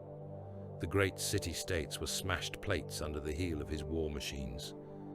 The surviving population was a fraction of what it had been, reduced to chains and labor tattoos, eyes hollow with shock and radiation burns. From orbit, the planet seemed to scream. Storm systems clawed at its scarred surface, born from the sudden expansion of heated air. Dust and ash hazed its atmosphere, turning sunlight into a dull, sickly glow. The seas were choked with debris and corpses that washed ashore in endless, rotting tides. Within the bowels of the tyrant of Olympus, in a command chamber lit by the red glare of the ravaged world below, Perturabo stood alone with the weight of what he had done. Olympia had been his first theater, his first experiment, his first failure. Now it was his first extermination. He knew how the Emperor would see it, if word ever reached Terror in full. Necessary, perhaps. Excessive, certainly. A stain, a disappointment. The Master of Mankind would not weep for Olympia, but he would mark this act in some secret mental ledger, a black entry against the name of the Lord of Iron. Not everyone saw it that way. The astropathic contact that came next carried a different tone entirely. Horus Lupercal's image formed in the air, taller even than Perturabo, massive in warplate emblazoned with the symbols of his office. The War Master's eyes were bright, his smile easy, his presence suffused with a charisma that had won half the galaxy's hearts. "Brother," Horus said, voice warm, "I have heard of your work." Perturabo regarded him through the hollow flicker. "Have you?" he said. "I have heard," Horus continued, "that Olympia rose against its rightful master, and that its rightful master answered with the only language rebellion understands. Swift, total destruction. No half measures, no compromises. Brutal, yes, but brutally necessary." "You approve," Perturabo said. It was not quite a question. Horus spread his hands. "I understand," he replied. "We are asked to do terrible things in the Emperor's name, you and I. We are the ones who carry the weight that others pretend does not exist. When a world must be broken so that 10 more can be saved, we are the ones who swing the hammer. Yet how often are we thanked for it? How often are our sacrifices recognized?" The words were oil poured over the smoldering coals in Perturabo's chest. The images of forgotten trenches, of unmentioned sieges, of nameless dead regiments, rose unbidden behind his eyes. "The Emperor will not see what you did here as necessity," Horus said softly. "He will see it as excess, as a flaw. He will never truly understand what it cost you to erase your own birth world for the sake of his vision." Perturabo thought of the ash plains where he had first met the Master of Mankind, of the hand extended, the visions shared. He thought of the long years since, the endless orders, the praise always tinged with expectation, the knowledge that nothing he did would ever truly be enough to satisfy that impossible standard. "And you would understand?" he asked Horus. "I do," the War Master said simply. "I have had to make choices like this. I have ordered exterminations that will never be carved on any triumphal arch. I know what it is to be the blade that cuts while others smile for the crowds." The hollow flickered as the astropathic link strained under warp turbulence. For a moment, Horus's form wavered, his features blurring into something less human, shadows pooling in the hollows of his armor. Then the distortion passed. "We are not valued as we should be, brother," the War Master went on. "Not by the one who made us. He sits upon his palace, dreaming of his perfect imperium, while we drown in the blood it takes to build it. There is another way, a future in which those who do the necessary work rule, rather than kneel. Perturabo said nothing. He did not agree. He did not dissent. He weighed. Below, Olympia groaned in its chains. Chain gangs staggered through the ruins, dragging portable generators and heavy compressors to new mineheads. Overseers with shock mauls and slug pistols shouted them on. The planet would be stripped now, its remaining resources diverted to the Great Crusade, its people reduced to servitors and quarry thralls. Its former glory, such as it had ever been, was gone. He had done that. He had made a lesson of his cradle. There could be no going back from it, no pretending that he was still just the Emperor's dutiful son, breaking only those things his father pointed at. If he was to be damned for Olympia, then he would choose the terms of his damnation. The Imperium is inefficient, he said at last, half to the War Master and half to himself. Ungrateful. It squanders what I give it. It hides its reliance on my work behind the smiling faces of brothers who fight prettier wars. Horus's smile sharpened. Then let us build something better, he said. An empire that acknowledges the iron beneath the gold. A realm where strength is honored, where walls and guns and the men who wield them are valued as they should be. Stand with me, Perturabo, when the time comes. Do not let them cast you as a villain in a story written by cowards. Perturabo looked down at his hands. They were stained, even through the ceramite gauntlets, with the ghost of Olympia's ash. Embers still clung to the edges of his armor where he had walked through burning streets, sparks that smoldered without consuming. He thought of all the worlds he had broken and would yet break. He thought of the Emperor's inevitable judgment, of a censure that would feel more like ingratitude than rebuke. He thought of the mathematics of loyalty and resentment, of cost and gain. When he raised his head, the decision had already settled into place, like the final piece of a siege engine. If I must break worlds, he said quietly, I will do so for a master who at least pretends to value the hammer. Horus inclined his head. Victory, flickering for a moment in his eyes. Then we understand each other, the War Master said. Rest, brother. Sharpen your blades. There will be walls to tear down soon enough. The link faded. Perturabo turned back to the viewing port one last time. Olympia turned slowly below, a wounded thing bound in chains of iron radiance and orbital fire. Its screams would echo for centuries, long after its name was erased from most records. He felt no satisfaction, no pride, only the cold, heavy certainty that something had cracked irrevocably inside him, that the path ahead would be paved with more acts like this, not fewer. The Lord of Iron watched the embers fall across his armor, and in the quiet of his own mind, chose his side. The ash fields of Istvan V were already a graveyard when the Fourth Legion came. From orbit the world looked like a wound, a dark scar upon the void. Orbital picts showed severed mountains and cooling lava flows, seas of slag where forests had once stood. Loyalist legions had bled there, thrown down by the first treacherous strike, and now the second wave was coming. Banners raised, Vox channels alight with oaths of vengeance and solidarity. The Iron Hands, the Salamanders, the Raven Guard. Fractured but unbroken, their surviving spearheads waited on the blasted plain, surrounded by the wrecks of their vehicles and the corpses of their dead. Above them, in ordered formations, came the relief legions that had answered their calls. The Iron Warriors arrived among them, prows angled like spearheads, gun decks silent, engines a low thunder in the void. On every channel, messages of brotherhood and support crackled. They hailed their brothers as comrades in arms, as fellow victims of the War Master's supposed treachery. Their Vox officers spoke of shared history, of sieges fought side by side in the Emperor's name. Perturabo watched the incoming streams of data from his command throne. markers representing loyalist companies, glowed in calm colors on the tactical hololith, advancing to their assigned positions. His own legion's formations slid neatly into place around them, taking up flanking roles, establishing overlapping fields of theoretical support fire. He listened without expression as captains of the Iron Hands and Salamanders addressed his sons, thankful, grating voices echoing in his helm.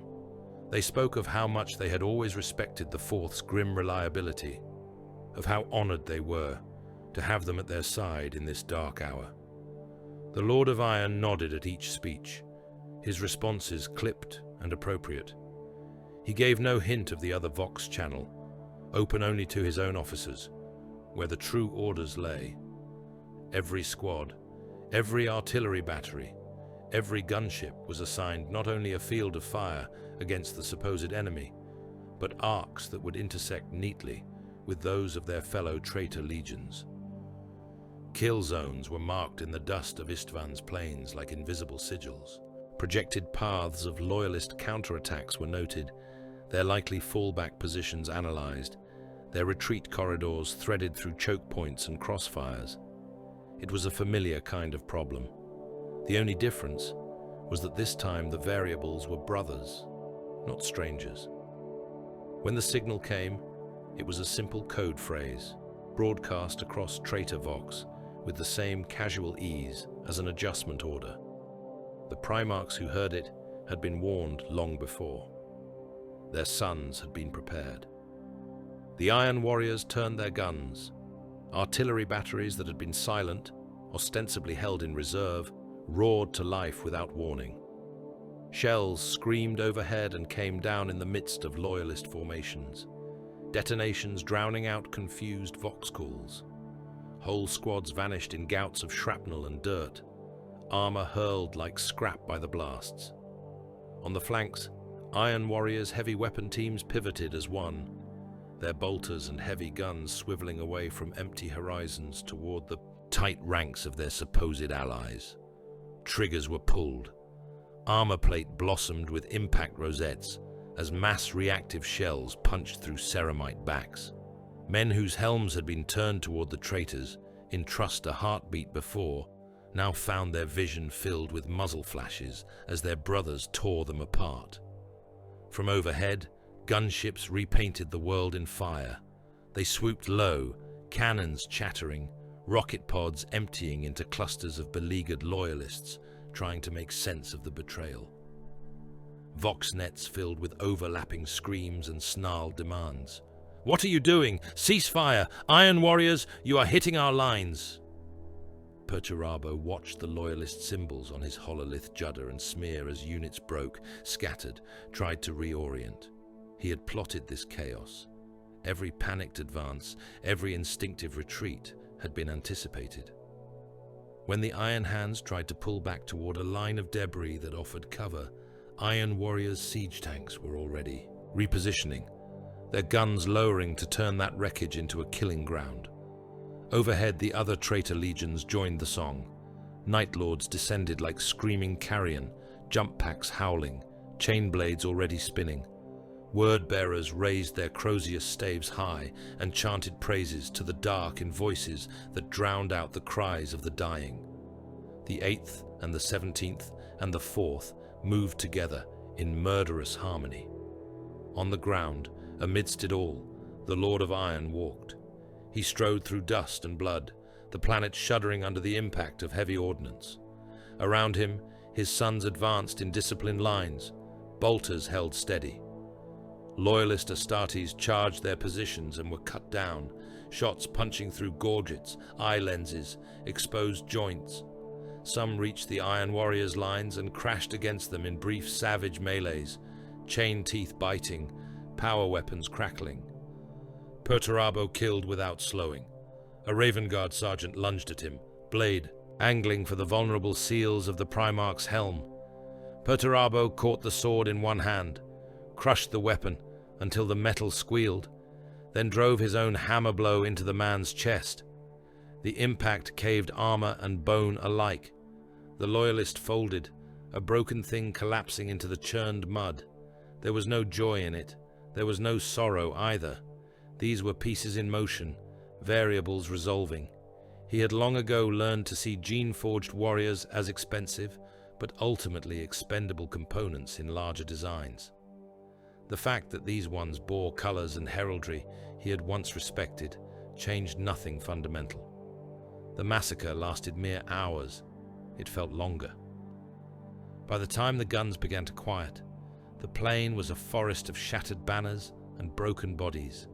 The ground was chewed and slick, a slurry of churned soil and what had been men.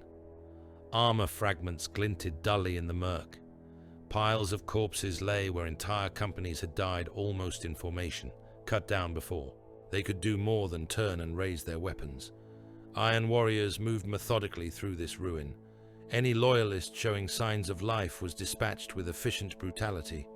Bolt pistols barked, muzzles placed against cracked breastplates or shattered helms. Entrenching tools, their edges dulled and nicked from hard labor, were used as weapons of convenience, brought down with force enough to split armor where more refined blades had broken. There were no prisoners. Perturabo saw to that. Those few who begged for mercy, broken Astartes crawling through the muck, found only steel in response. The order was understood. This was not a battle that would allow for survivors with memories and questions. This was a purge. When the last shots faded, the Lord of Iron looked out over the drop site and measured what they had wrought. The loyalist legions had been broken. Their strength had been shattered in an ambush so complete it would be studied for millennia as the exemplar of treachery given form. The War Master would be pleased. The Emperor, somewhere on distant Terra, had just lost a great part of his sword hand and did not yet know it. Perturabo turned away, already thinking of the next equation. That next equation waited for him in the void above Fall. The confrontation there began with a feigned withdrawal, Iron Warriors' fleets pulling back from a contested region, leaving marker boys and wreckage as bait. The Imperial Fists, proud sons of the Primarch he had measured himself against for so long, took the bait with grim eagerness. They had been searching for the 4th Legion since the first rumors of Olympia's fate had slithered through the ranks. Here, at last, seemed a chance to bring their brother to account. They pursued through an apparently disordered field of debris, shattered hulks and broken stations drifting between dead moons.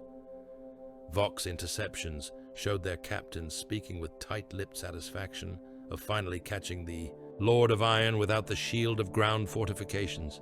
They did not see the pattern. Perturabo had laid it out months before, seeding the region with void mines tethered to passive auspex nets, hidden gun batteries concealed within hulks that had been painstakingly refitted to serve as armored masks. Kill corridors threaded the debris, narrow paths that seemed like the best routes through the clutter until one considered where they led and what arcs of fire would intersect there. From the command throne of his flagship, Perturabo watched the Imperial Fist formations enter the field. He saw them shift to avoid dense clusters of wreckage, saw them maintain tight communications, saw their disciplined restraint in not overcommitting to the chase. Rogel Dawn had trained his sons well. They were cautious, methodical. He admired that, even as he moved to destroy them. At his signal, the mines woke. Invisible bubbles of weaponized energy bloomed silently in the void. Ships hit them and flared bright as their shields overloaded, hulls buckling. Some survived the first detonations, staggering, bleeding atmosphere and fuel. Others simply came apart, sections spinning away, venting frozen bodies into the black. Panicked course corrections drove more vessels into the pre-planned kill zones. Hidden batteries unfolded from within wrecks, armor plates splitting to reveal ranks of guns that had been cold and dark moments before. They vomited fire, lance beams spearing Imperial Fists cruisers, macro shells slamming into their flanks. The void around Fall became a labyrinth of death. Vox traffic spiked with shouted orders and half-heard prayers. Imperial Fists captains tried to redraw their formations, to pull back to open space, but every path out led through more mines, more guns. Perturabo's own fleets lurked at the edges of the storm, hammering at exposed flanks, then slipping back into the clutter. He had no interest in a stand-up fleet engagement. This was a siege in 3 dimensions, and he was breaking his brother's void bastion, just as he had broken so many fortresses of stone. He thought of Rogel Dawn then, somewhere aboard his own flagship, feeling his carefully ordered battle plan unravel, watching his sons die in explosions that made no sense until it was too late. Rivalry hardened into something darker. It had always rankled that Terra's walls were entrusted to Dawn, that the title of primary fortress master had gone to the man whose proof designs, Perturabo, had so often improved in private. He had accepted it, as he had accepted so many insults, burying the resentment beneath layers of duty. At Fal, as another Imperial Fists cruiser broke apart under the carefully timed crossfire of Iron Warrior's guns, that resentment crystallized into a vendetta. "You build for praise," Perturabo murmured, watching the icons of Dawn's ships wink out one by one. "I break for necessity. Let history remember which of us the galaxy truly depended on." Word of Fal spread in distorted, fragmentary ways. Official communiques downplayed it, clinging to the fiction of loyalist unity for as long as possible. In the shadows, however, the tale of how the Lord of Iron had humiliated the Sons of Dawn in their own element sent a grim thrill through those already committed to the War Master's cause. Across the galaxy, the Fourth Legion's role in the heresy became ever clearer. They were the spearheads of traitor assaults against bastion worlds, the hammer blows that fell first and hardest. When Horus needed a fortress monastery on a feudal planet cracked open, it was Perturabo's guns that made the breach. When a void station held choke points vital to his advance, Iron Warrior's boarding torpedoes were the first to punch through its hull.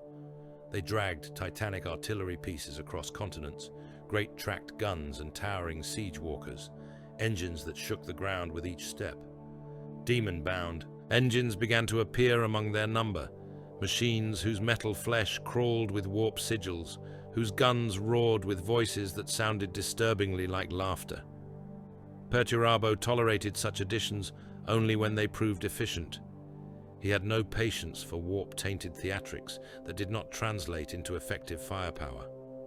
On world after world, the pattern repeated. First came the slaves.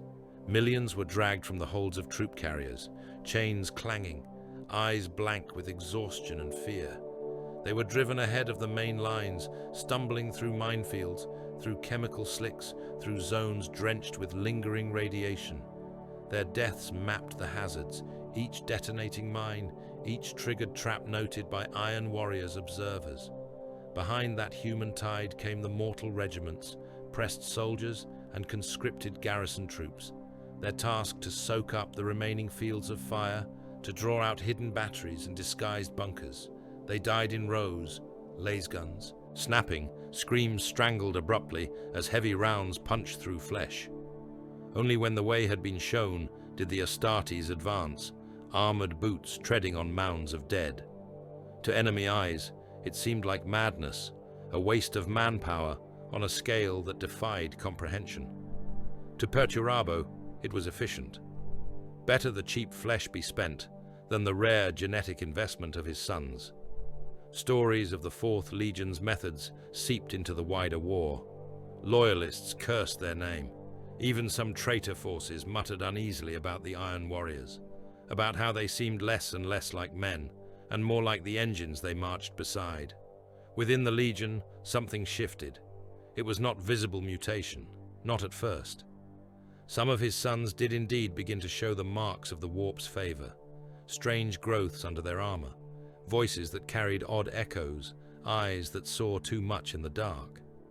But the deeper change was cultural. Idealism, such as it had ever existed in the Iron Warriors, withered. The old grim pride in being the Emperor's necessary but unloved besiegers curdled into something harsher. They embraced a kind of ironclad fatalism, a belief that they were doomed tools, good only for breaking and being broken. Joy, Even the crude joy of battle that other legions found in slaughter drained away. They fought with a heavy, relentless focus, killing not for exultation, but because it was what they had been made to do.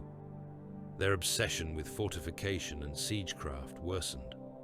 Warsmiths argued late into cycle after cycle over theoretical bastions and engines, drawing designs that would never be built simply because the act of creation was one of the few outlets left to them. Their barracks sprouted additional layers of armor plating.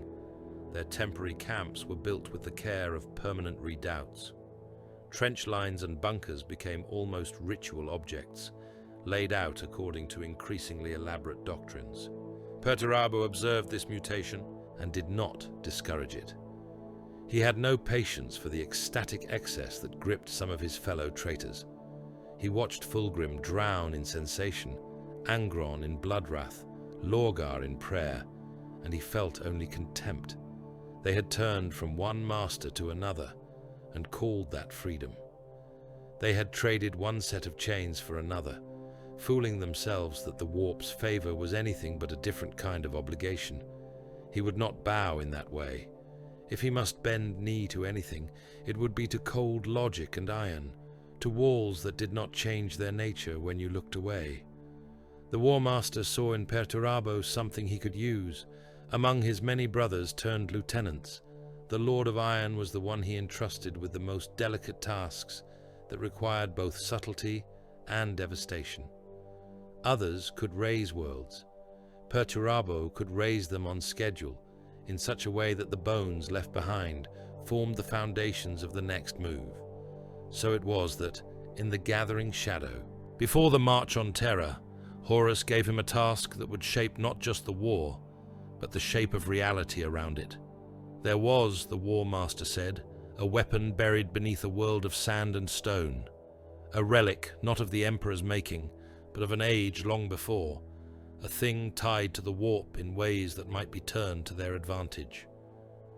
It lay within the outer reaches of the Eye itself, on a planet whose name would one day become synonymous with armored war. Talan, Horus called it, a nothing world, a backwater, a perfect place to test the limits of what Perturabo could do when given license to reshape not merely walls and cities, but an entire theater of war to his own grim designs. "Go into the storm," the War Master said, eyes alight. "Take what lies beneath that sand. Break any who stand in your way. Show me what the Lord of Iron can do when he is given a canvas worthy of his talent." Perturabo looked at the star charts, at the eddies of unreality where the Eye's influence brushed the chosen system, at the reported defenses, and the pitiful garrison that currently held it. He saw only a problem to be solved, another equation to be balanced. He did not yet know that Talan would become something far greater than a simple test, that its name would be written in dust and steel across the annals of war. He only knew that there was work to be done, and that he, as always, would be the one to do it. He turned his gaze toward the Eye of Terror, that roiling wound in the fabric of existence, and issued the orders that would send his legion into the heart of madness, in search of a weapon fit for a traitor war against a god. Talan had once been a garden.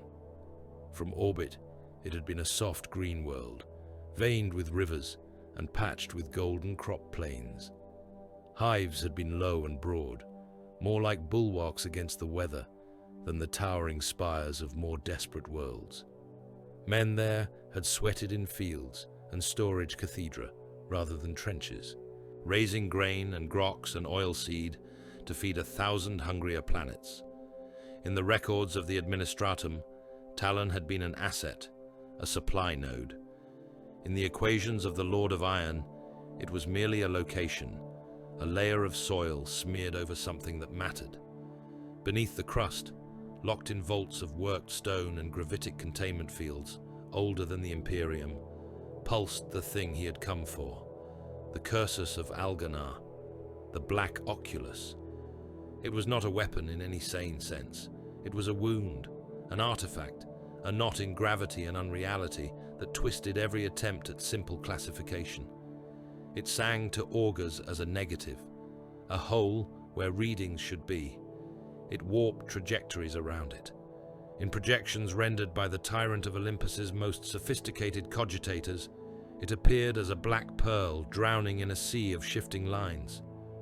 Perturabo stared at those lines in the strategium, hands braced on the edge of the plotting table. The eye of terror was already a cancer. In the firmament, this smaller tumor, tied to it in ways poorly understood even by the War Master's pet sorcerers, could be turned, in theory, into a blade, if he could reach it, if he could bind it, if he could shape the wild forces that haloed it into a usable form. The problem was the flesh in the way. Talon's hives, its people, its fields, its carefully laid infrastructure, all lay between him and the cursus. The War Master's advisors had muttered of infiltration, of surgical strikes, of stealth. Perturabo had listened, measured, and discarded those options. "This is not a problem for scalpels," he said at last. "This is a tumor that sits in the spine. You do not dance around such things. You cut deep, and if the patient survives, you call it mercy." He ordered the virus warheads brought from the deepest holds of his fleet. They were ugly things, stubby cylinders marked with warning sigils so old their paint had begun to flake. Tech adepts chanted litanies. As their arming runes were uncovered, as seals were broken, and safeguards disengaged.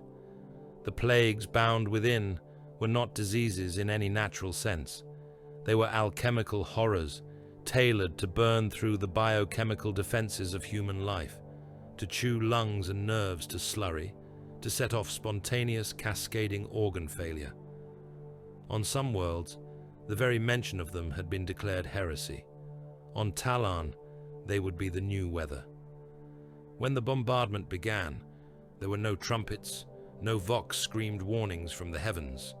The warheads descended as silver motes streaking through cloud, too small and fast to be anything more than streaks of light to those who happened to look up.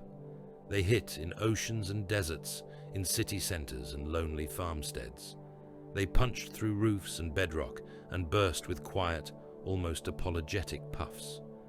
At first there was nothing, a brief flash of light, a cloud of particles too fine to see. Men went on ploughing fields, loading harvest. Conveyors, drinking in hab canteens. Then they started to choke. The plagues moved like thought. They went in with the air, felt their way into flesh, uncoiling like razor wire inside lungs and veins. Men dropped in rows in the fields, hands clawing at their throats, blood bubbling from nostrils and mouths as their pulmonary tissue turned to rotten soup. In the hives, workers staggered from machines, skin blistering, eyes weeping thick ropes of clear jelly as optic nerves liquefied. The first wave died fast. The second wave died slower, stumbling through streets piled with bodies, breathing deeper in panic, only to drag more of the poison into themselves. Those who tried to reach Medici stations found the staff already dead, sprawled across their own equipment amidst piles of used syringes and shivered vials. Fires broke out amid the chaos. No one was left to fight them. They spread unchecked through hab blocks and grain silos, turning whole districts into roaring furnaces that lit the night with a hellish glow. Tanks in their motor pools sat quiet, hatches sealed or open over the slumped forms of crews who had never had time to even get their engines running. The atmosphere itself began to change. The viruses altered not only meat, but the air it moved through. Oxygen levels fluctuated. New compounds formed, acidic tangs and invisible toxins that made every breath an act of self-harm. Rain fell as thin, oily sludge that stung exposed skin and left rashes that ate inward toward bone. Billions died in that first strategic stroke, extinguished in hours, then days, across continents. An entire world of screaming and silence, snuffed out by a decision made in the quiet of a war room. On the command decks of his ships, Perturabo watched the life signs wink out on his displays. Lines of data representing population density mapped onto hollow projections of Tallarn's surface sank and flattened. Red became pale. Crowded hives flickered and went dark. Rural regions dissolved into blankness as their scattered villages failed to ping any longer. He did not smile. He did not flinch. The numbers were large, but for him they were familiar. Only the scale had grown. This was, he thought, the size of conflict he had always been intended for. Not the slow grinding down of a single fortress, but the murder of worlds in pursuit of solutions. When the dying stopped, Tallarn was no longer a garden. It was a desert. The fields had withered. The crops stood as blackened stubble, stalks brittle, heads drooping, seeds spoiled to sludge. The rivers had become sluggish, thick flows of chemical taint that stank of rot and metal. The hives, those that had not burned outright, were charred shells, their streets filled with the still forms of the dead in every posture of terror and decay. The surface sand, where there had been sand before, fused in places into sharp glass, twisted by thermal spikes from burning refineries and uncontrolled reactor ventings. The skies yellowed and hazed, filled with particulates, filtering the sunlight into a sickly, permanent dusk. On this new world of poison, the greatest armored war in the history of the Imperium began. The survivors were not many, but they were hard. Tallarn's garrison forces, those who had sheltered in sealed bunkers when the plagues fell, staggered back into the open, wrapped in rebreathers and hazard cloaks. Their skin showed the blotches and scars of exposure, but they were alive. They found the dead everywhere, and beyond the horror, they found one truth. They were now the only line between the invaders and whatever lay beneath their feet. The Imperium reacted with the fury of a wounded beast. Astropathic screams carried images of the virus bombing through the warp. Tank legions and armored regiments were rerouted from other theaters, their previous objectives deemed suddenly less critical than the need to deny Tallarn to the traitor, warships bearing the livery of a dozen worlds, and a score of regiments translated into the system, holds packed with machinery of war. Across from them, the Iron Warriors and their allied warbands waited, holds just as full. When they came down to the surface, they came in steel. Over 1 million armored vehicles ground their treads into Tallarn's poisoned sands over the course of the war. Battle tanks in their tens of thousands, self-propelled artillery pieces with guns like siege towers, scout vehicles darting like steel beetles between their larger kin. Super-heavy engines of destruction rolled forward, shadows throwing long fingers under the jaundiced sun. The first engagements were brutal. Bloody affairs fought in the half-cover of shattered hab blocks and pipeline fields. Imperial tanks, crewed by men who had watched their own families rot during the virus reign, drove headlong at the traitor lines, guns barking, command benches slick with sweat and old blood. Traitor armor met them with disciplined volleys, shells shrieking through the haze to punch through track guards, to rip open turrets, to turn crews into red paste against their own bulkheads. The desert drank it all. Shells landed in dunes of irradiated glass, sending fountains of shards scything through platoons. Tanks hammered at each other over ridgelines that had once been terraced farmland, their duels lighting the sky with constant muzzle flashes and fireballs. Wrecks burned where they fell, their ammunition cooking off in chattering chains of explosions that sent turret rings and armor plates hurtling away, trailing smoke and molten metal. As days blurred into months, the war spread. The Iron Warriors brought down their siege engines, titanic tracked and walking monstrosities whose main guns were built to crack bunker complexes, not duel other tanks. They turned those guns on anything that moved. Imperial Baneblades and Stormhammers replied in kind, their own heavy cannons thundering, secondary weapons spitting torrents of fire. Warsmiths rode with their engines, ensconced in command bastions welded onto the backs of their machines. From there, they directed not only their own armor, but infantry support and artillery barrages, their voices calm as they vectored death across the deserts. Loyalist tank commanders answered with their own cunning, using the poisoned sandstorms as cover, the heat haze as screen.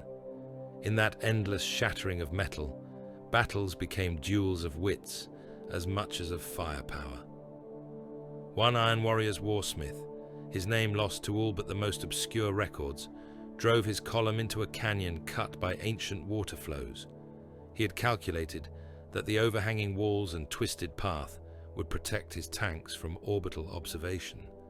He had not counted on the Loyalists having seized a set of higher ridges. The ambush that followed saw the canyon floor turned into a blender of steel and bodies as tank after tank was caught from above. Rounds plunging down through thinner top armor, crews vaporized in gouts of superheated gore. Entire armored columns vanished in single moments. Orbital lances, called down by desperate vox codes, stabbed through the clouds and smashed into marching lines, erasing dozens of tanks and the men within with each spearing blast. One moment, there was a regiment, engines churning, treads grinding.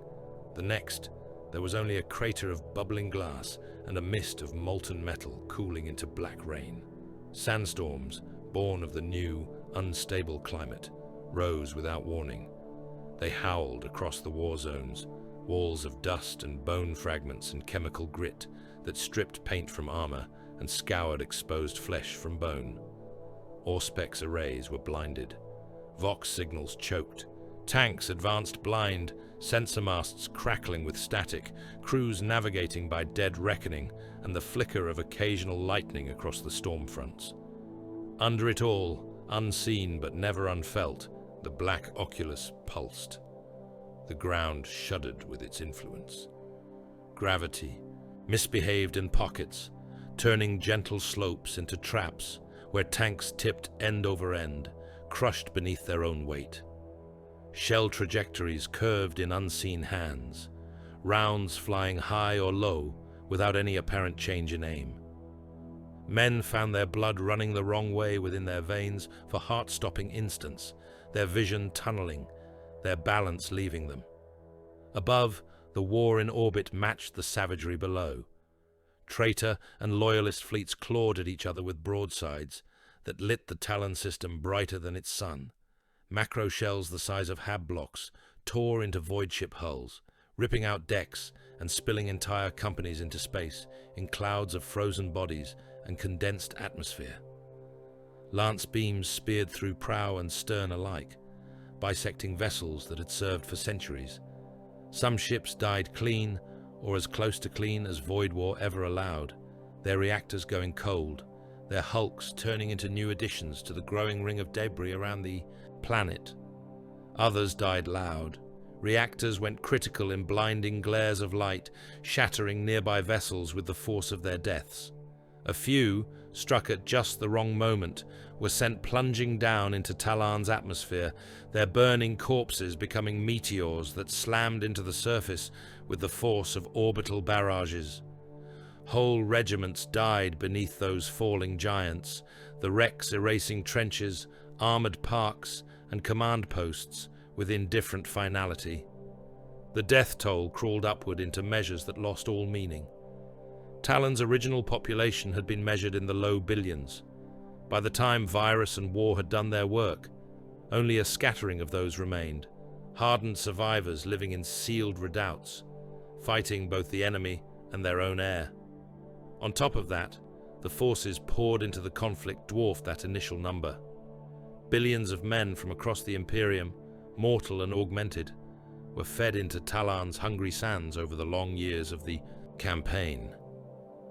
Perturabo watched the numbers with a kind of terrible satisfaction. This, he thought, was what he had been made for.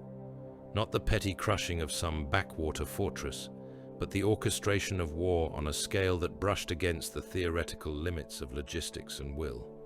Over 1 million tanks grinding each other to scrap, fleets hammering each other into scrap belts, whole ecosystems converted into killing grounds. And yet, for the first time in a very long while, the sums did not add up the way he had intended. The Loyalists learned. Talon's regiments, desperate and cunning, dug deeper. They turned their world into layers of subterranean fortresses, bunkers linked by tunnels, themselves linked to endless warrens carved around the space where the cursus lay. Data about the Black Oculus was corrupted or encrypted, sections of the records simply destroyed by officers who chose a bullet rather than capture. Time was the most unforgiving variable.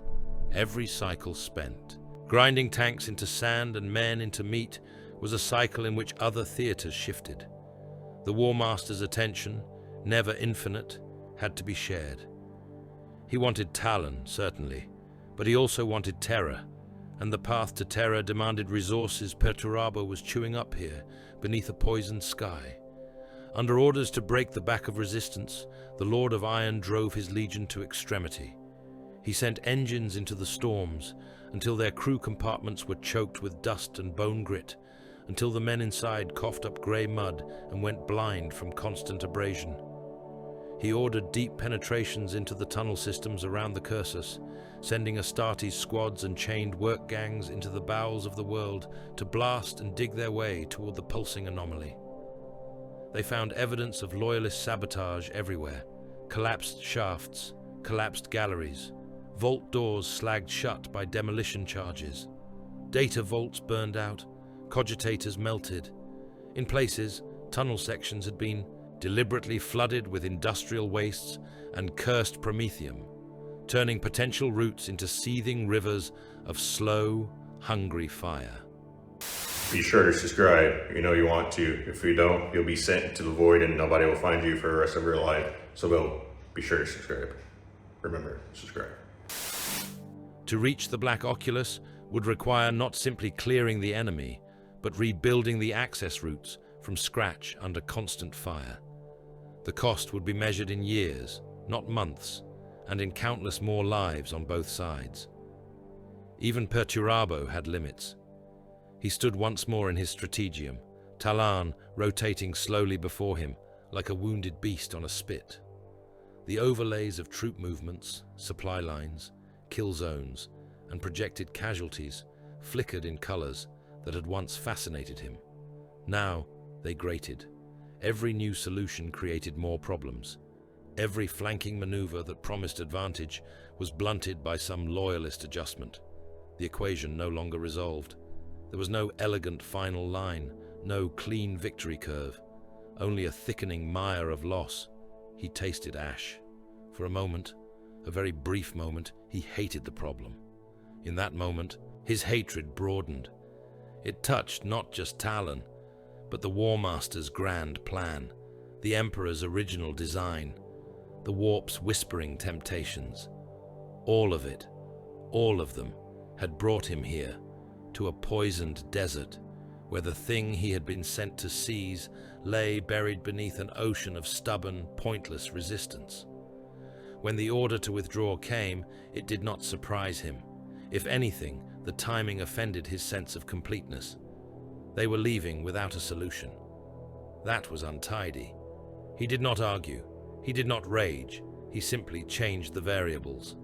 "We will retreat," he told his warsmiths, "but we will not leave this theater clean for the enemy. Talon will not return to usefulness. If we cannot have the Black Oculus, then no one will." The scorched earth, he ordered, was on a planetary scale. As Iron Warriors' armor and infantry began to pull back toward extraction zones, they seeded the ground behind them with mines, not just the simple blast-triggered devices they had used to such effect in other wars, but layered webs of munitions, proximity detonated, time delayed, seeded with sensors and machine spirits programmed to hunt for the footfalls and heat signatures of men and engines. Artillery pieces that could not be recovered were spiked in ways that ensured their destruction would also take out surrounding terrain. Ammunition stores were booby-trapped and left half-buried, promising sudden, catastrophic detonations to any who tried to salvage them.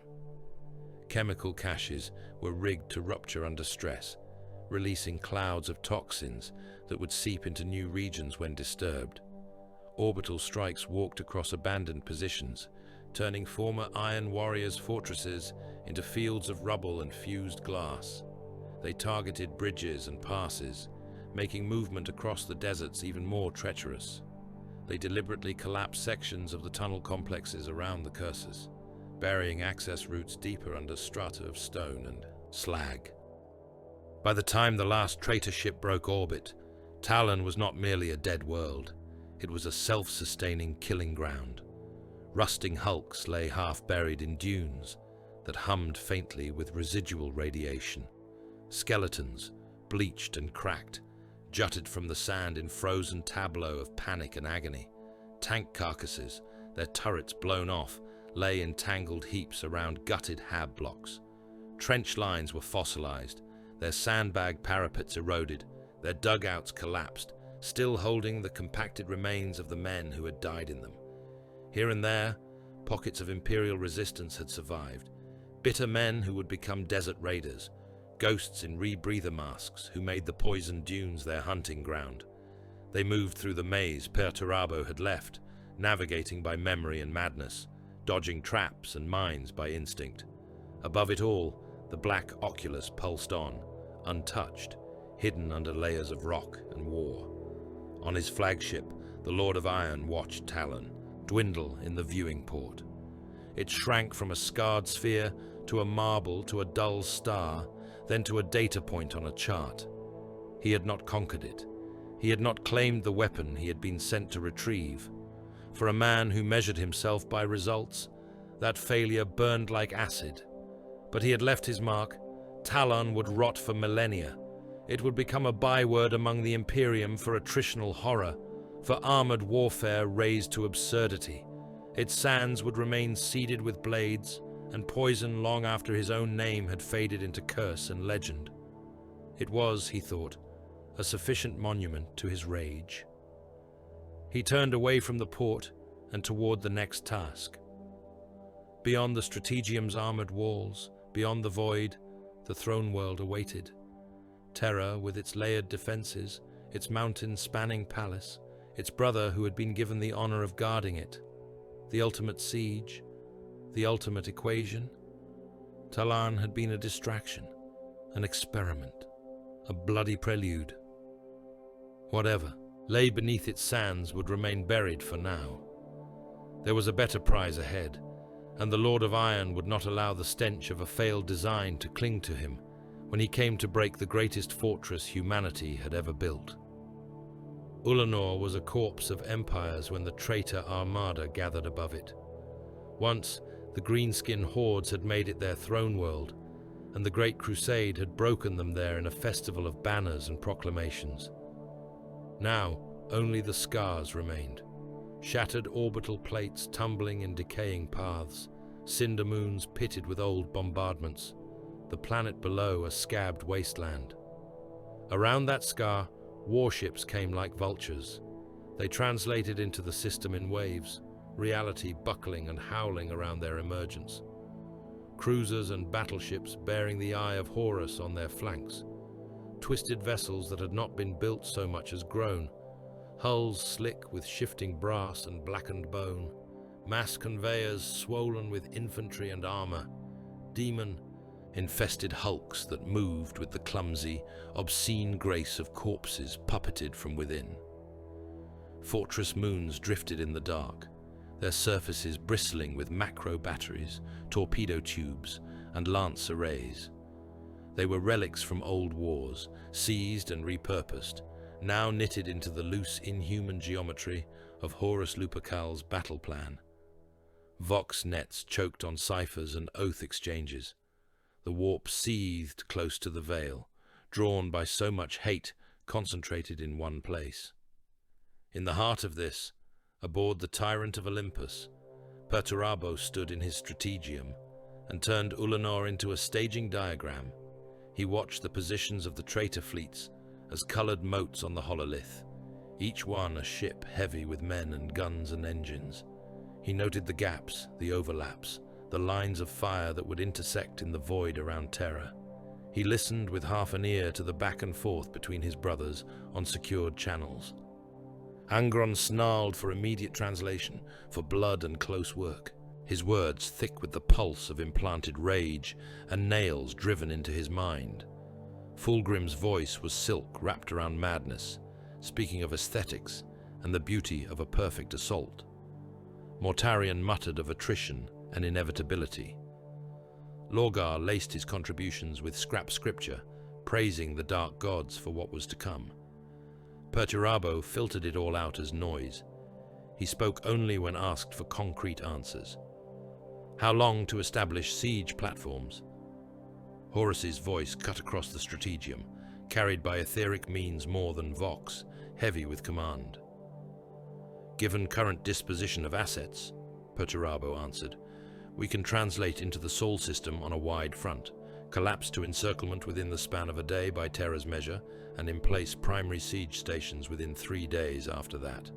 Secondary platforms will follow.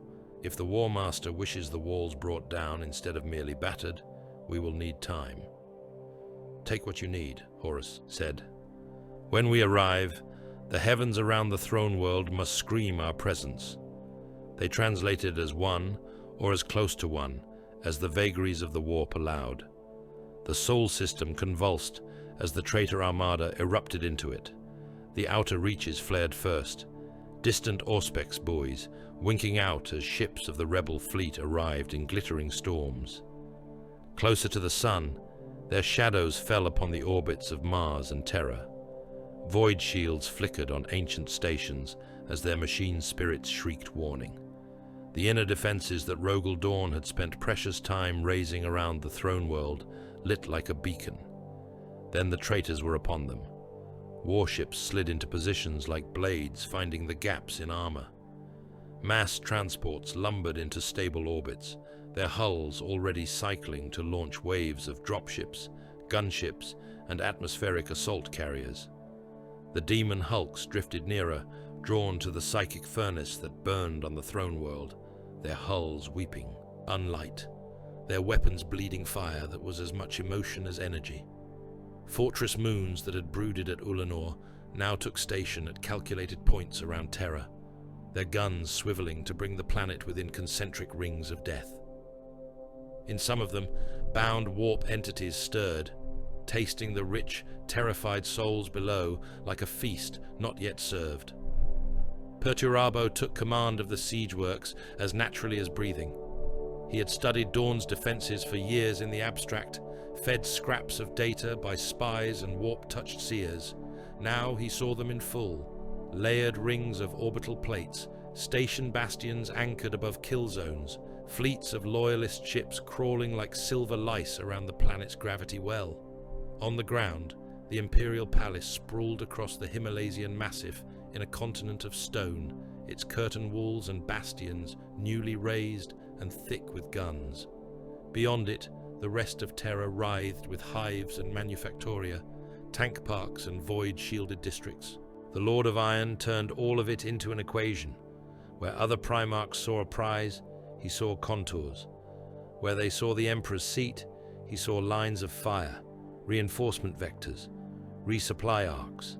He established firing schedules for the fortress moons, wrote bombardment cycles that would walk shells and lance strikes across the outer defense rings in patterns designed to collapse void shields and peel open armored hulls. He assigned sectors to his brothers with the detached efficiency of a man laying out tools. The World Eaters here, where blunt force would be most effective. The Emperor's children there, where they could glut themselves on defenseless flesh as a second stage once the walls were cracked. The Iron Warriors he kept for the real work.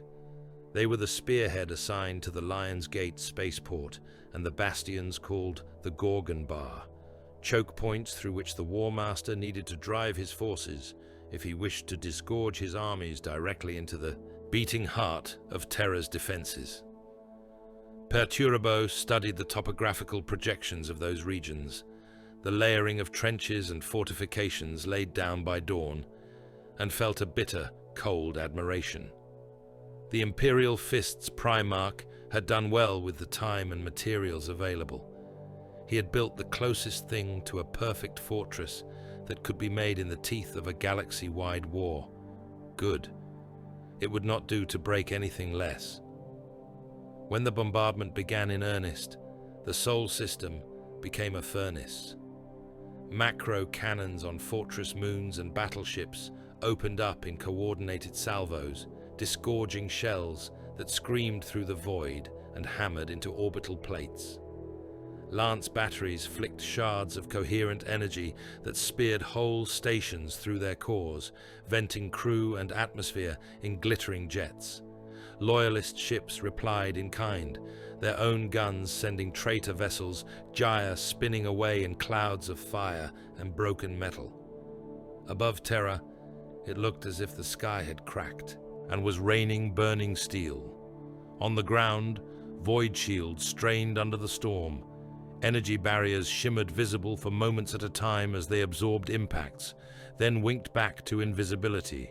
Where bracketing fire overloaded them, shells came through, hammering into bastions and courtyards, turning parade grounds into craters, pulverizing marble statues of the Emperor into powder that mingled with the blood of the men nearby. Under that hell, the Iron Warriors advanced.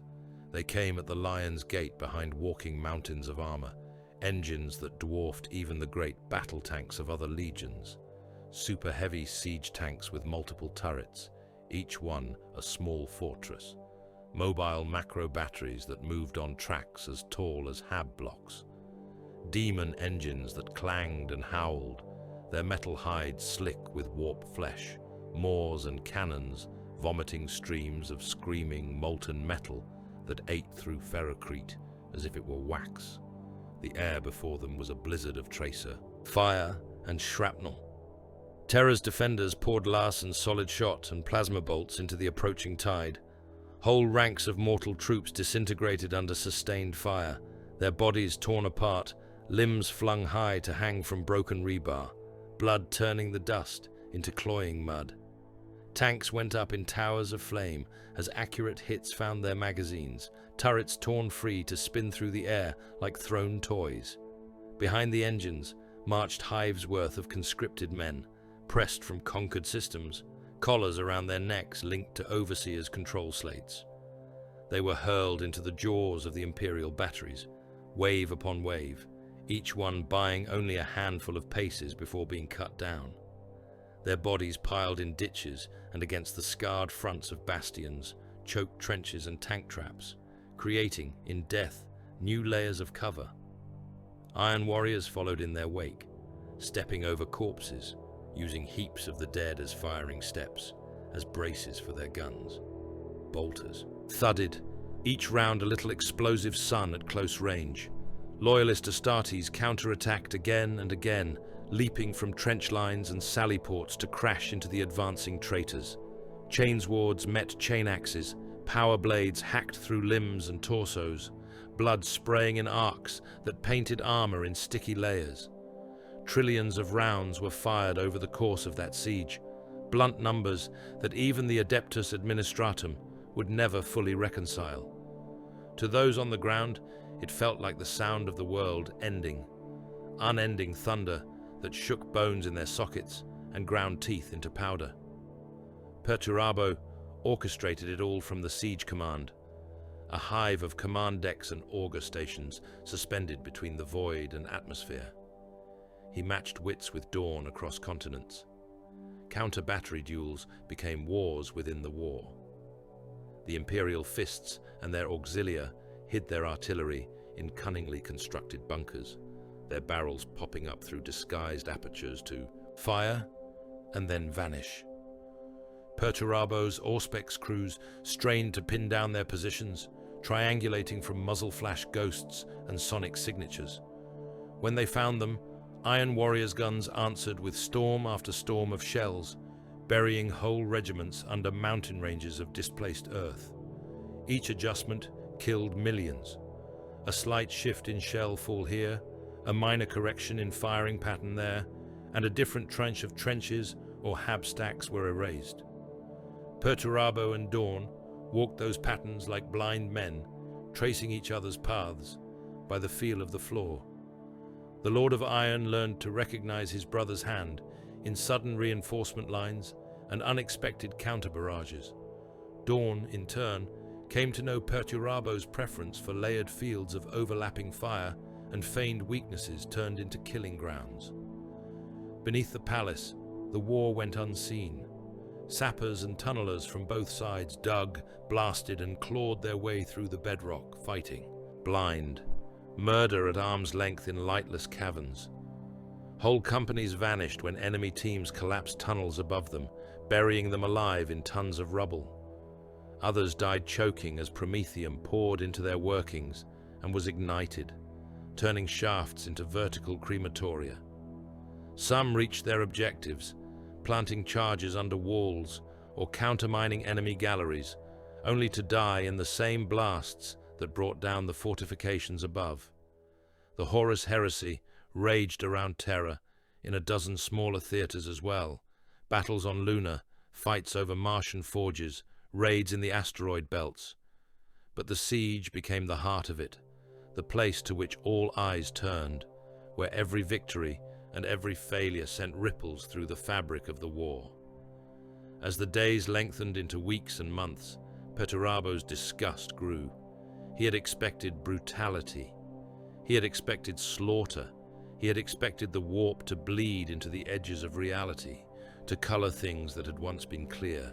He had not expected this. He watched Emperor's children warbands turn their sectors of the front into charnel houses that served only their deranged pursuit of sensation, delaying or sabotaging assaults in order to stage more elaborate atrocities against captives.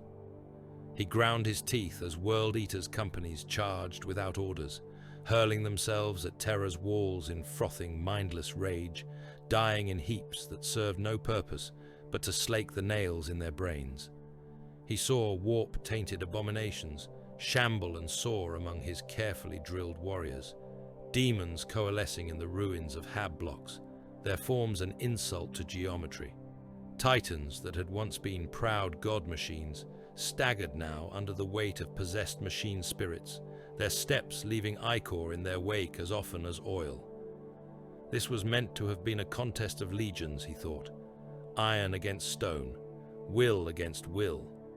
He and Dawn, their sons, their guns, their walls, locked in a pure, brutal test. Instead, the war was becoming a carnival of madness. The gods that Lorgar worshipped howled and capered in the corners of the battlefield, leaving webs of distortion that twisted his firing calculations. Fulgrim painted kill zones in the colors of his chosen perversions. Angron turned entire sectors into unsalvageable pits of ruined flesh and broken machinery. Perturabo adapted, because he had always adapted.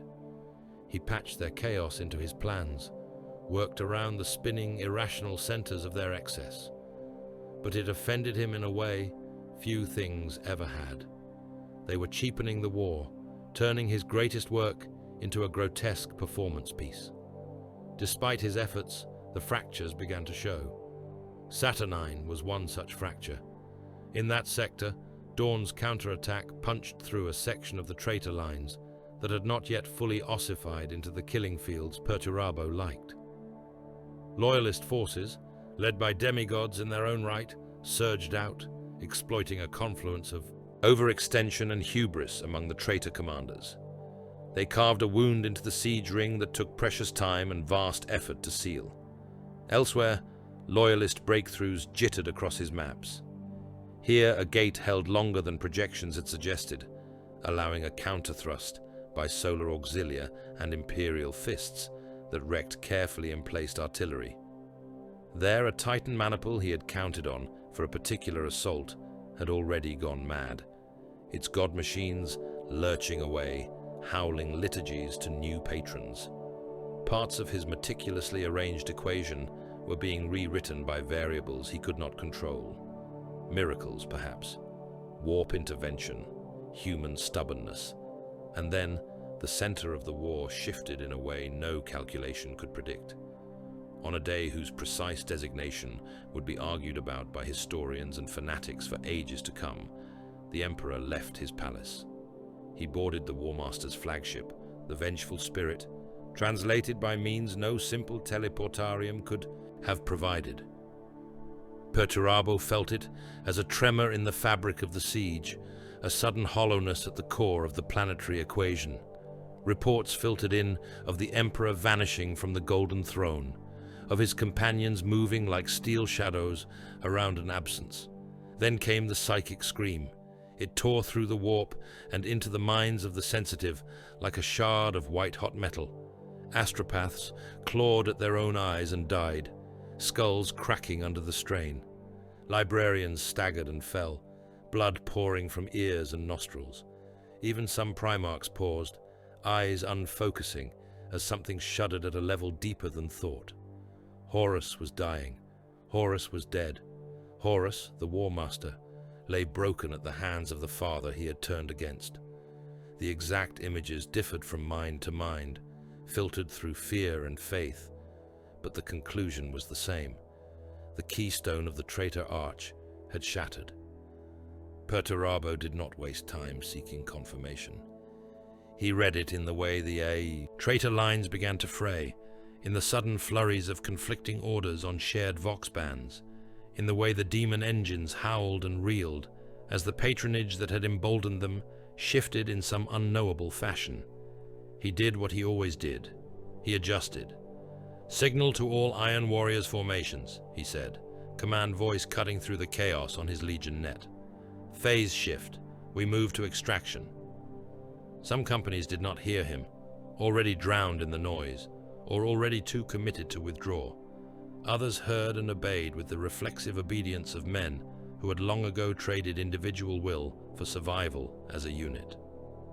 They began to fall back. It was not a rout.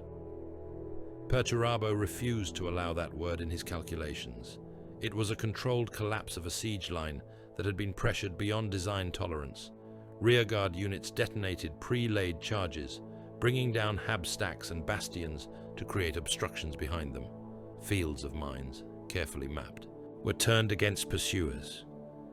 Those too badly wounded to move were granted the small mercy of a quick death by bolt pistol or combat blade, rather than the slower horrors that would await them at loyalist hands. Iron Warriors' ships had been held in readiness throughout the siege, anchors sunk into orbits that would allow for rapid breakaway. Now they fired engines, translating slow circles into exit vectors. Gun batteries that had been aimed at Terra's surface slewed to bring pursuing loyalist vessels into their arcs. Macro cannons that had once pounded the palace now spat defiance into the void, covering extraction windows. In some sectors, it meant abandoning Allied forces. World Eaters still frothing at the walls were left to their frenzy, their howls fading behind the Iron Warriors' lines as those lines pulled back. Emperor's children, too lost in their own atrocities to heed external orders, found themselves abruptly, without the artillery and armor support they had taken for granted. Their shrieks of outrage and plea both flickered on Vox for a time, then cut off. Perturabo did not care.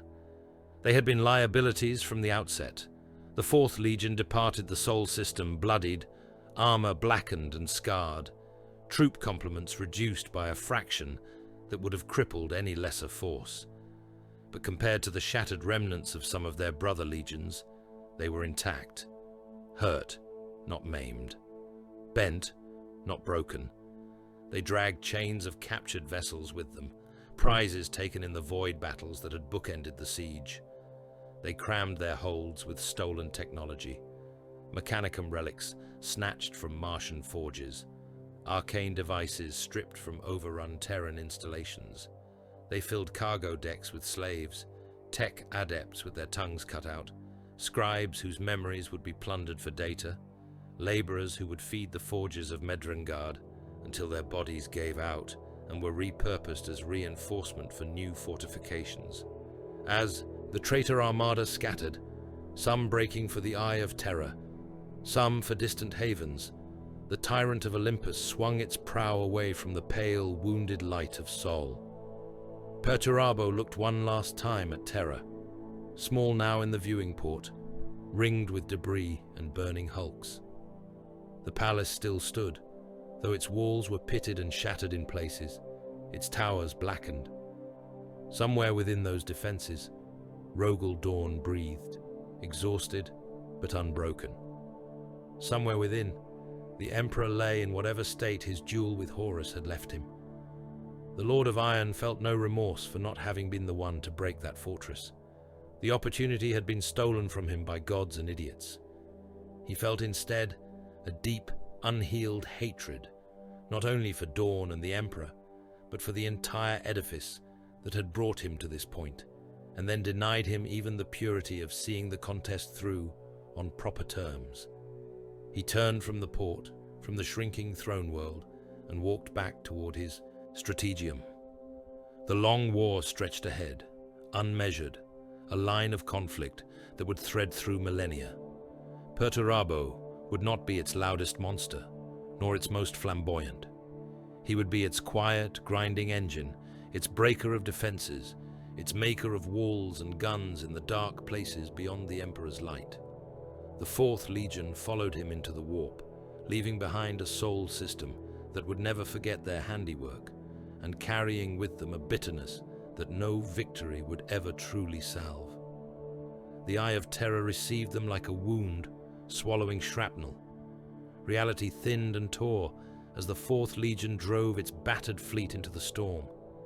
The familiar pinprick stars of the material galaxy stretched, smeared, and were gone, replaced by roiling colors that hurt to look at, by tides of impossible light, where distances lied and time folded in on itself. Demon shapes prowled the edges of perception, vast and hungry, their outlines never the same twice. In that madness, Perturabo chose his kingdom. Medrengard was not a world in any sane sense.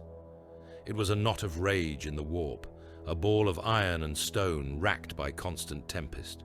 Its atmosphere boiled with sulfur and ash, its surface split by chasms that vomited molten rock and gouts of screaming ether. Chains thicker than hive-hab blocks arced down from orbit, anchoring vast plates of armor and fortress fragments that drifted like scabs around the planet, holding together a construct that would otherwise have torn itself apart. To Perturabo, it was beautiful. He saw not the howling sky or the rivers of slag, not the mountains of twisted metal and bone. He saw potential. Here was an anvil that could not be broken by any force short of a god's direct hand. Here was a place where he could build walls that would never know the indignity of surrender. Here, at last, he could create a fortress, not compromised by the soft sensibilities of the Imperium. He made landfall beneath a rain of debris as portions of his own fleet were dragged from orbit, their hulls buckling under Medrengard's treacherous gravities and warp, their bones added to the world's raw matter. The tyrant of Olympus held, wreathed in crackling shielding fields, and came down with a seismic impact that opened new fissures in the already shattered crust. From that moment, Medrengard ceased to be merely a hell world. It began to become something worse. Perturabo set the Iron Warriors to work. Continents were chained together, literally. Great adamantine links were driven into bedrock, linking plates of land to one another and to the fortress platforms that floated above, creating a web of anchored mass that stabilized the world's quaking skin. On each continent, he raised fortresses, not single keeps, but stacked complexes, citadels built atop citadels, curtain walls wrapping around older walls, bastions bristling from every angle like thorns. Gun emplacements the size of Manufactoria were sunk into mountains, their barrels protruding like the snouts of buried beasts, able to swivel through arcs that covered entire horizons. Trenches were carved in concentric rings around every significant structure, not in the small human scale Perturabo had once dealt in on Olympia, but at scales where a single trench line could swallow whole armored regiments. Minefields were laid in belts that ran for thousands of miles, their patterns layered such that any invader who somehow mapped one field would simply die in the next. Orbital bastions were anchored above this nightmare landscape, stations bristling with weapons, all tied into fire control nets, slaved to the will of Medrengard's master. Between them drifted fortress moons and captured hulks, welded into yet more platforms, their interiors hollowed to hold garrisons and weapon stores. From space, the planet looked like a tumor bristling with thorned armor, chain-embraced, festooned with guns. The world itself was the first proof of his next design principle. Every inch of Medrengard was fortress. Every fortress was a weapon. To feed this growing empire of iron, he needed more than the ruined remnants of the Fourth Legion and the salvage of the burning of Terror. He went hunting. The warp vomited him and his sons back into real space at the edges of weakened systems, places where imperial authority had been cracked by the heresy or never fully settled. They fell upon backwater worlds that had barely understood why the stars had burned, their orbital defenses still calibrated for pirate raids and rare Xenos incursions, not for a veteran legion of traitor Astartes led by a demigod of siegecraft. Cities burned under precise bombardment. Starports were gutted, their machine spirits bound in chains and dragged screaming back to Medrengard. Entire planetary populations were assessed in moments as either resource or waste. Those with useful skills, or simply the strength to swing a pick or push a cart, until their bones broke, were shackled and loaded into mass conveyors. Those deemed surplus to requirements were used as examples, stacked on pikes, nailed to the skeletons of their own walls, or simply erased in atomic fire. Strip mining became policy. Worlds that might once have been prized for their beauty, their culture, their history, were reduced to raw numbers in his mind.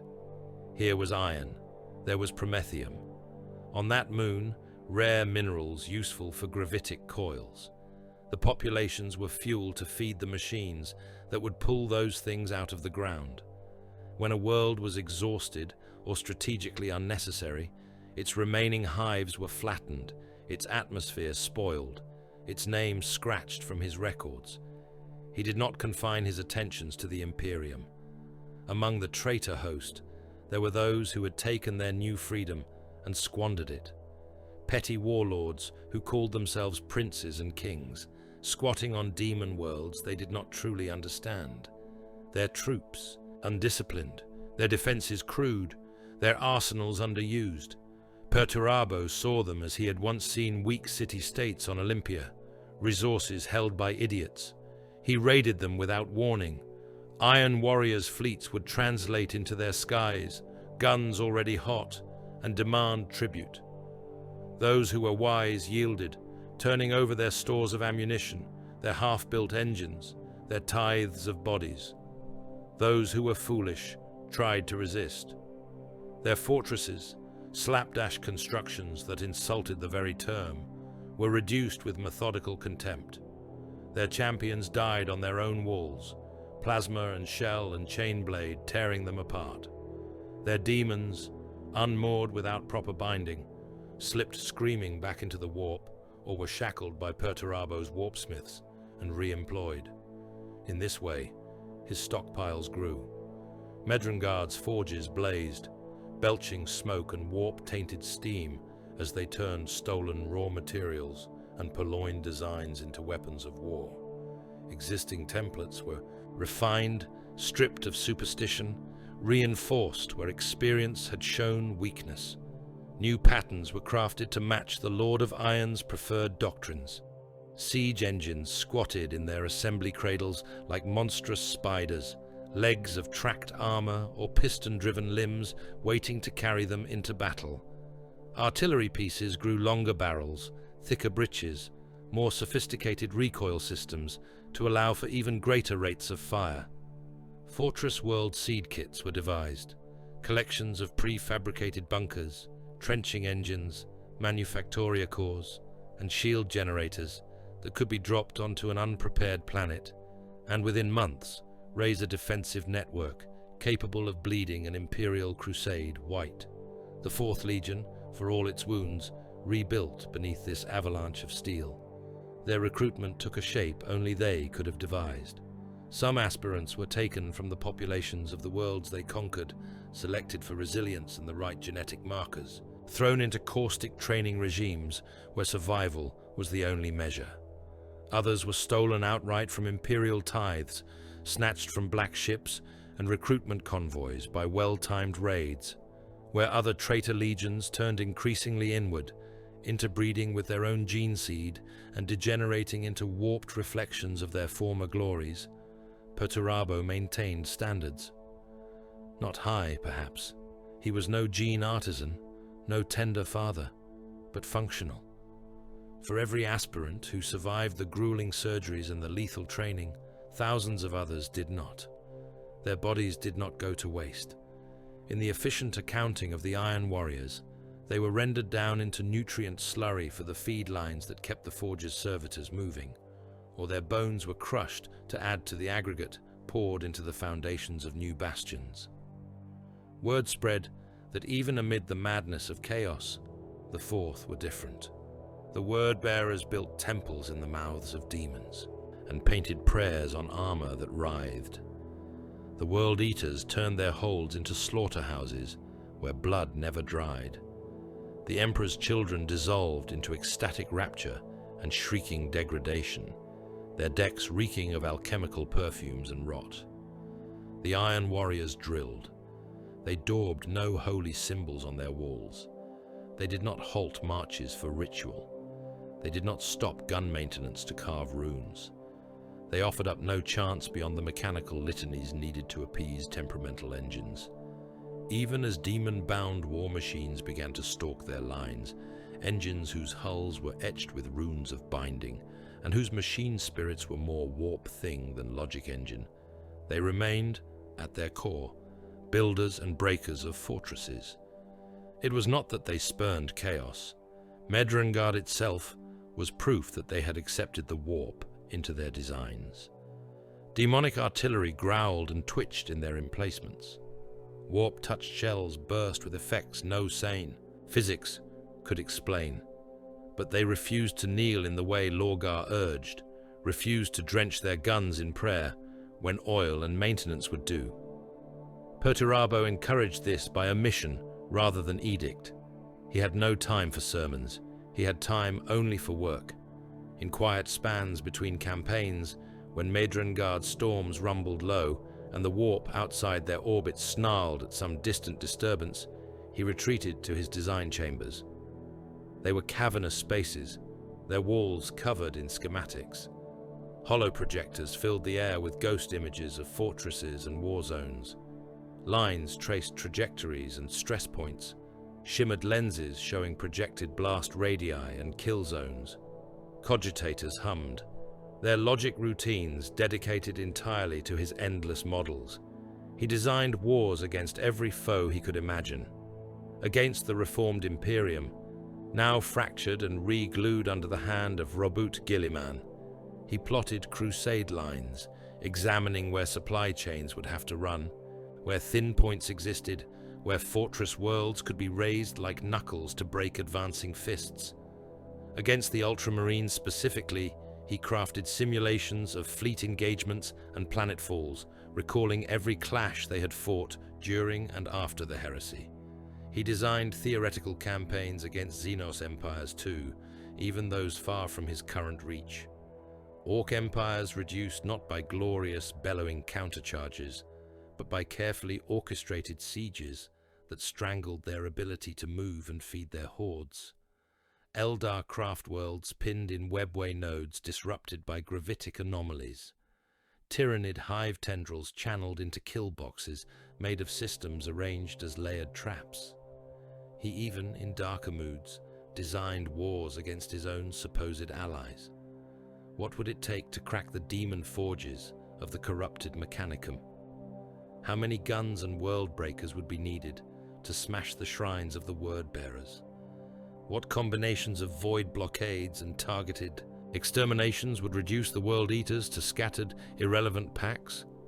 Medrengard's forges turned these games into potential reality. Nightmare engines were produced in endless runs. Siege titans with carapace mounts that glowed with barely concealed demons ready to spew warp flame across massed infantry.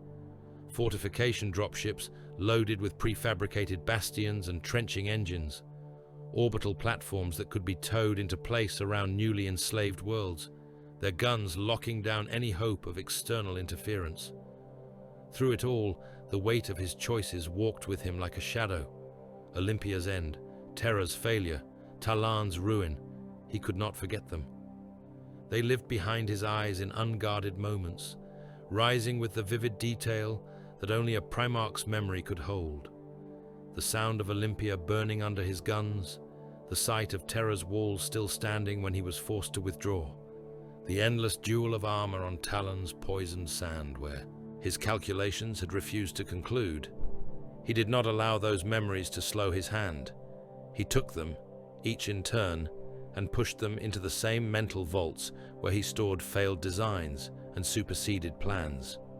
They were data points now, cautionary examples that informed future equations. Regret was a luxury he could not afford. Regret did not thicken armor plate or deepen trenches. To his sons, he spoke only of necessity. Rumor took the place of confession. In the Eye of Terror, stories grew like fungus. Warbands whispered that Perturabo was working towards something greater than any simple siege. That somewhere in the depths of Medrengard, behind walls layered so thick that even he might lose count, he was assembling a design of war so pure, so refined, that not even the four who now claimed to be gods could alter its outcome once set in motion. Some said he planned a fortress that would outlast the stars, a redoubt into which the remnants of his legion could retreat. When the final night fell, unassailable by any conceivable enemy, others swore he was building a weapon, some impossible engine that would turn whole sectors into shells to be spent at his whim. The truth, as always, was more complex. He was building options. For the first time since the day he had fallen upon Olympia, Perturabo had no master to satisfy but himself. The Emperor was a throne-bound cripple. Horus's soul had been ripped apart. The dark gods he served now were fickle patrons at best, more sponsors than commanders, concerned more with the taste of the blood spilled in his wars than with the shape of his strategy. He intended to keep it that way. To do so, he needed leverage. He needed something that would make even other Primarchs hesitate, that would turn the heads of entities that thought in epochs. He needed an exemplar. He found his expression of that need in an old, familiar place, the idea of a fortress, and of the brother who loved such things almost as much as he did. On a nameless world chosen after careful consideration of warp currents and imperial patrol patterns, Perturabo laid the foundations for a citadel that would make Medrengard's worst constructions look modest. He drew its plans himself, hands moving in a smooth, unhurried flow, tracing lines that would become walls layered upon walls, kill zones nested within kill zones. He overbuilt everything. Curtain walls so thick that even sustained Titan fire would take days to breach.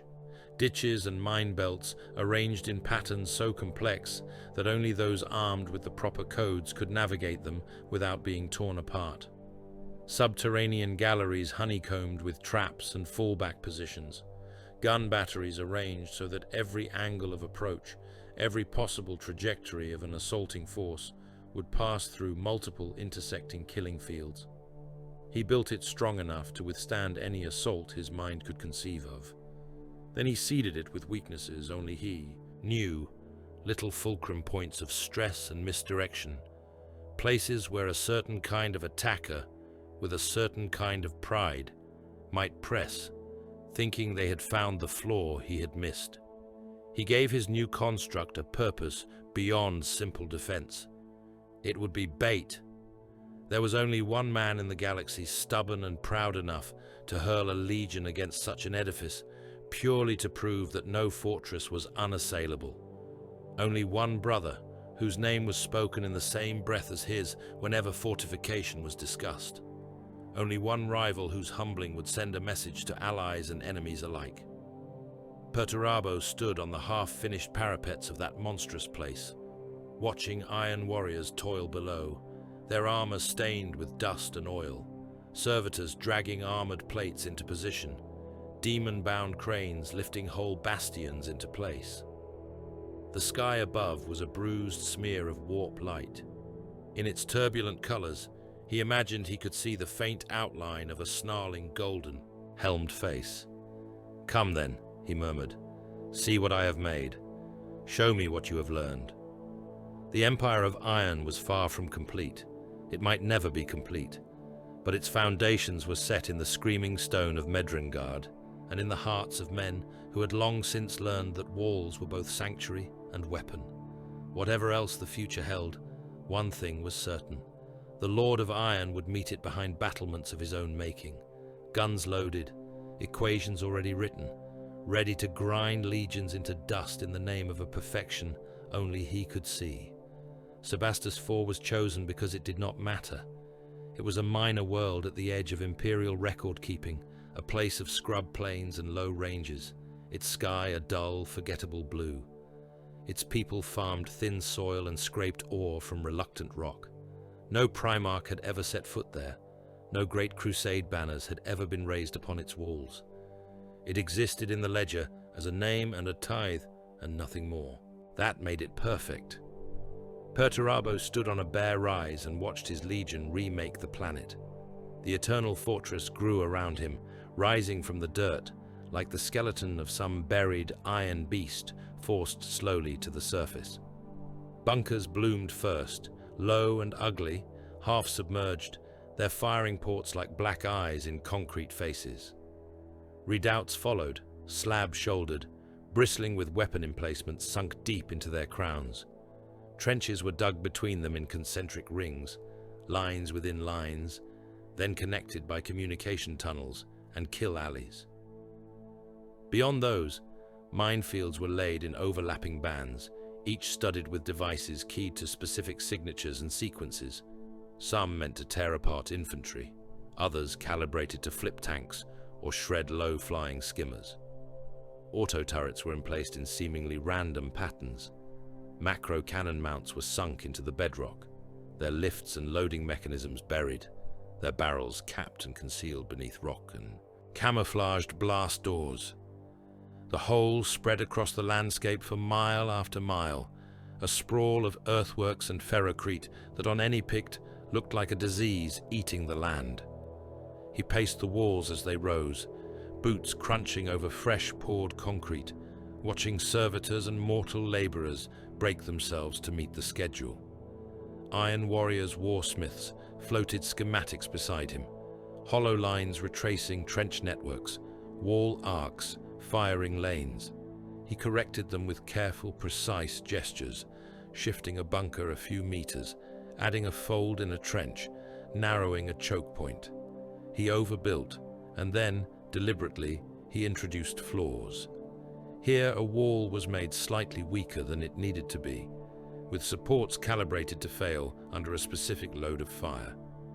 There a section of trench line was left with a blind angle, a place where attackers might think they had found cover.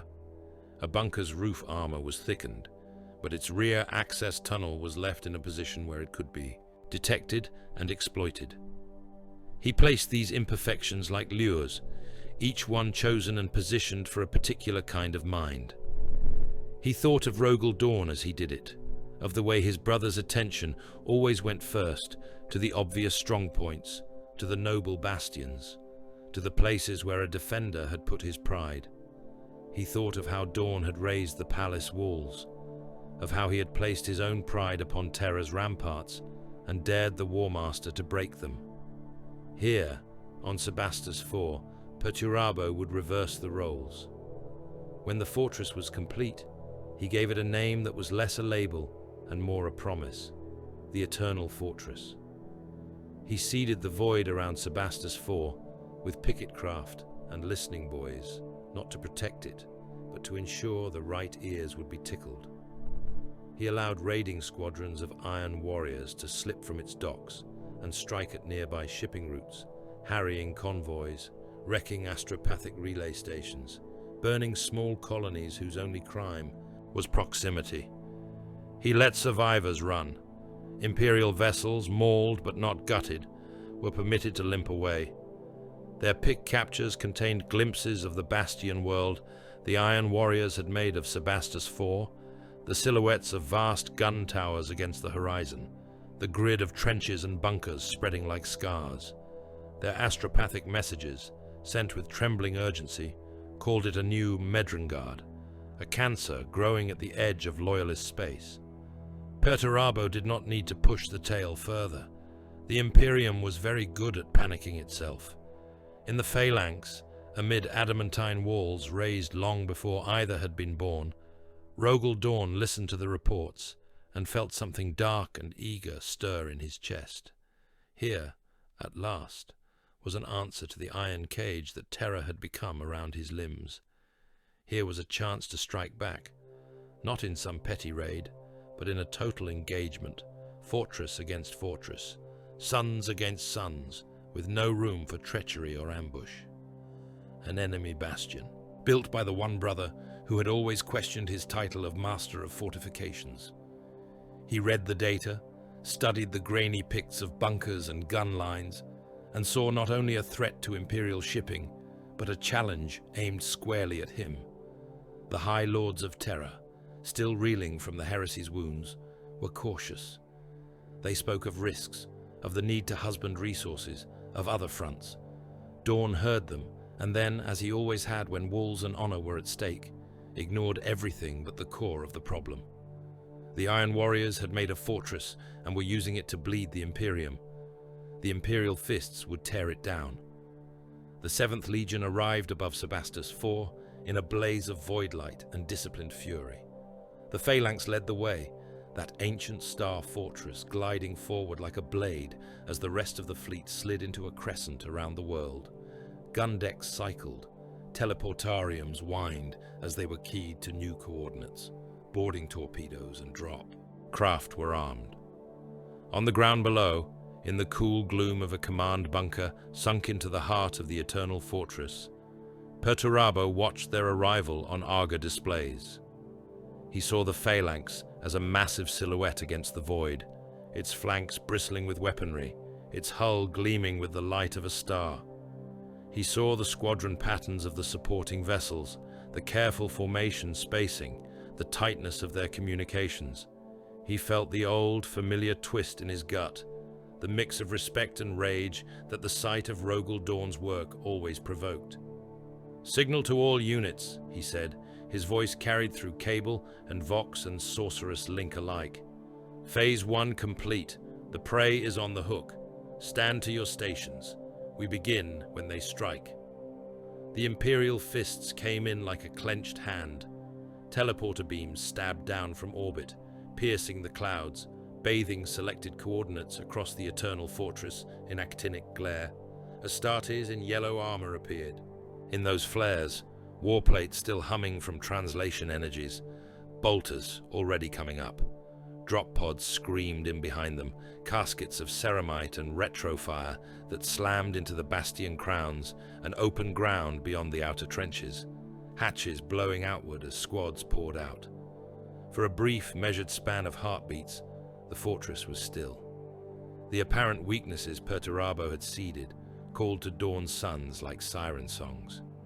They saw walls lower than their neighbors, trenches with poor sightlines, bunkers with seemingly neglected flanks.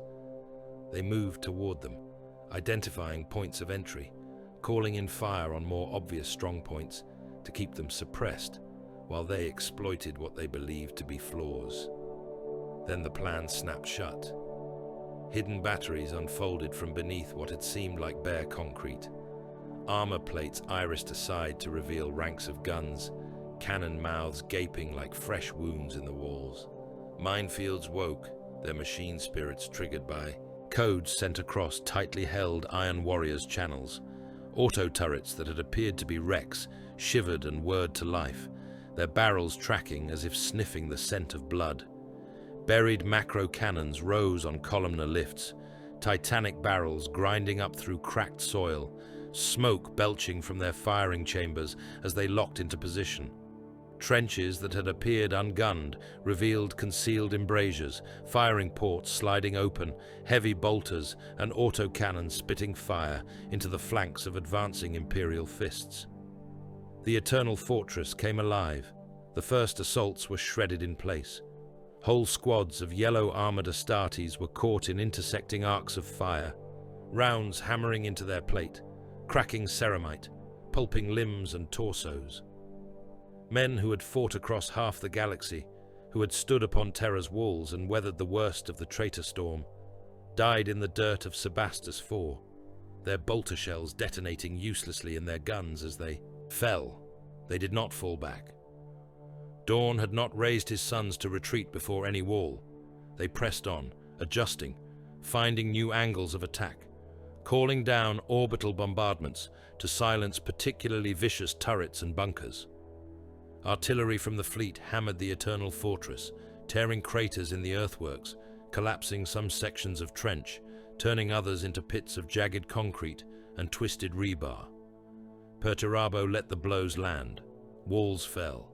Bastions crumbled. Sections of the fortress were chewed into tangled ruin.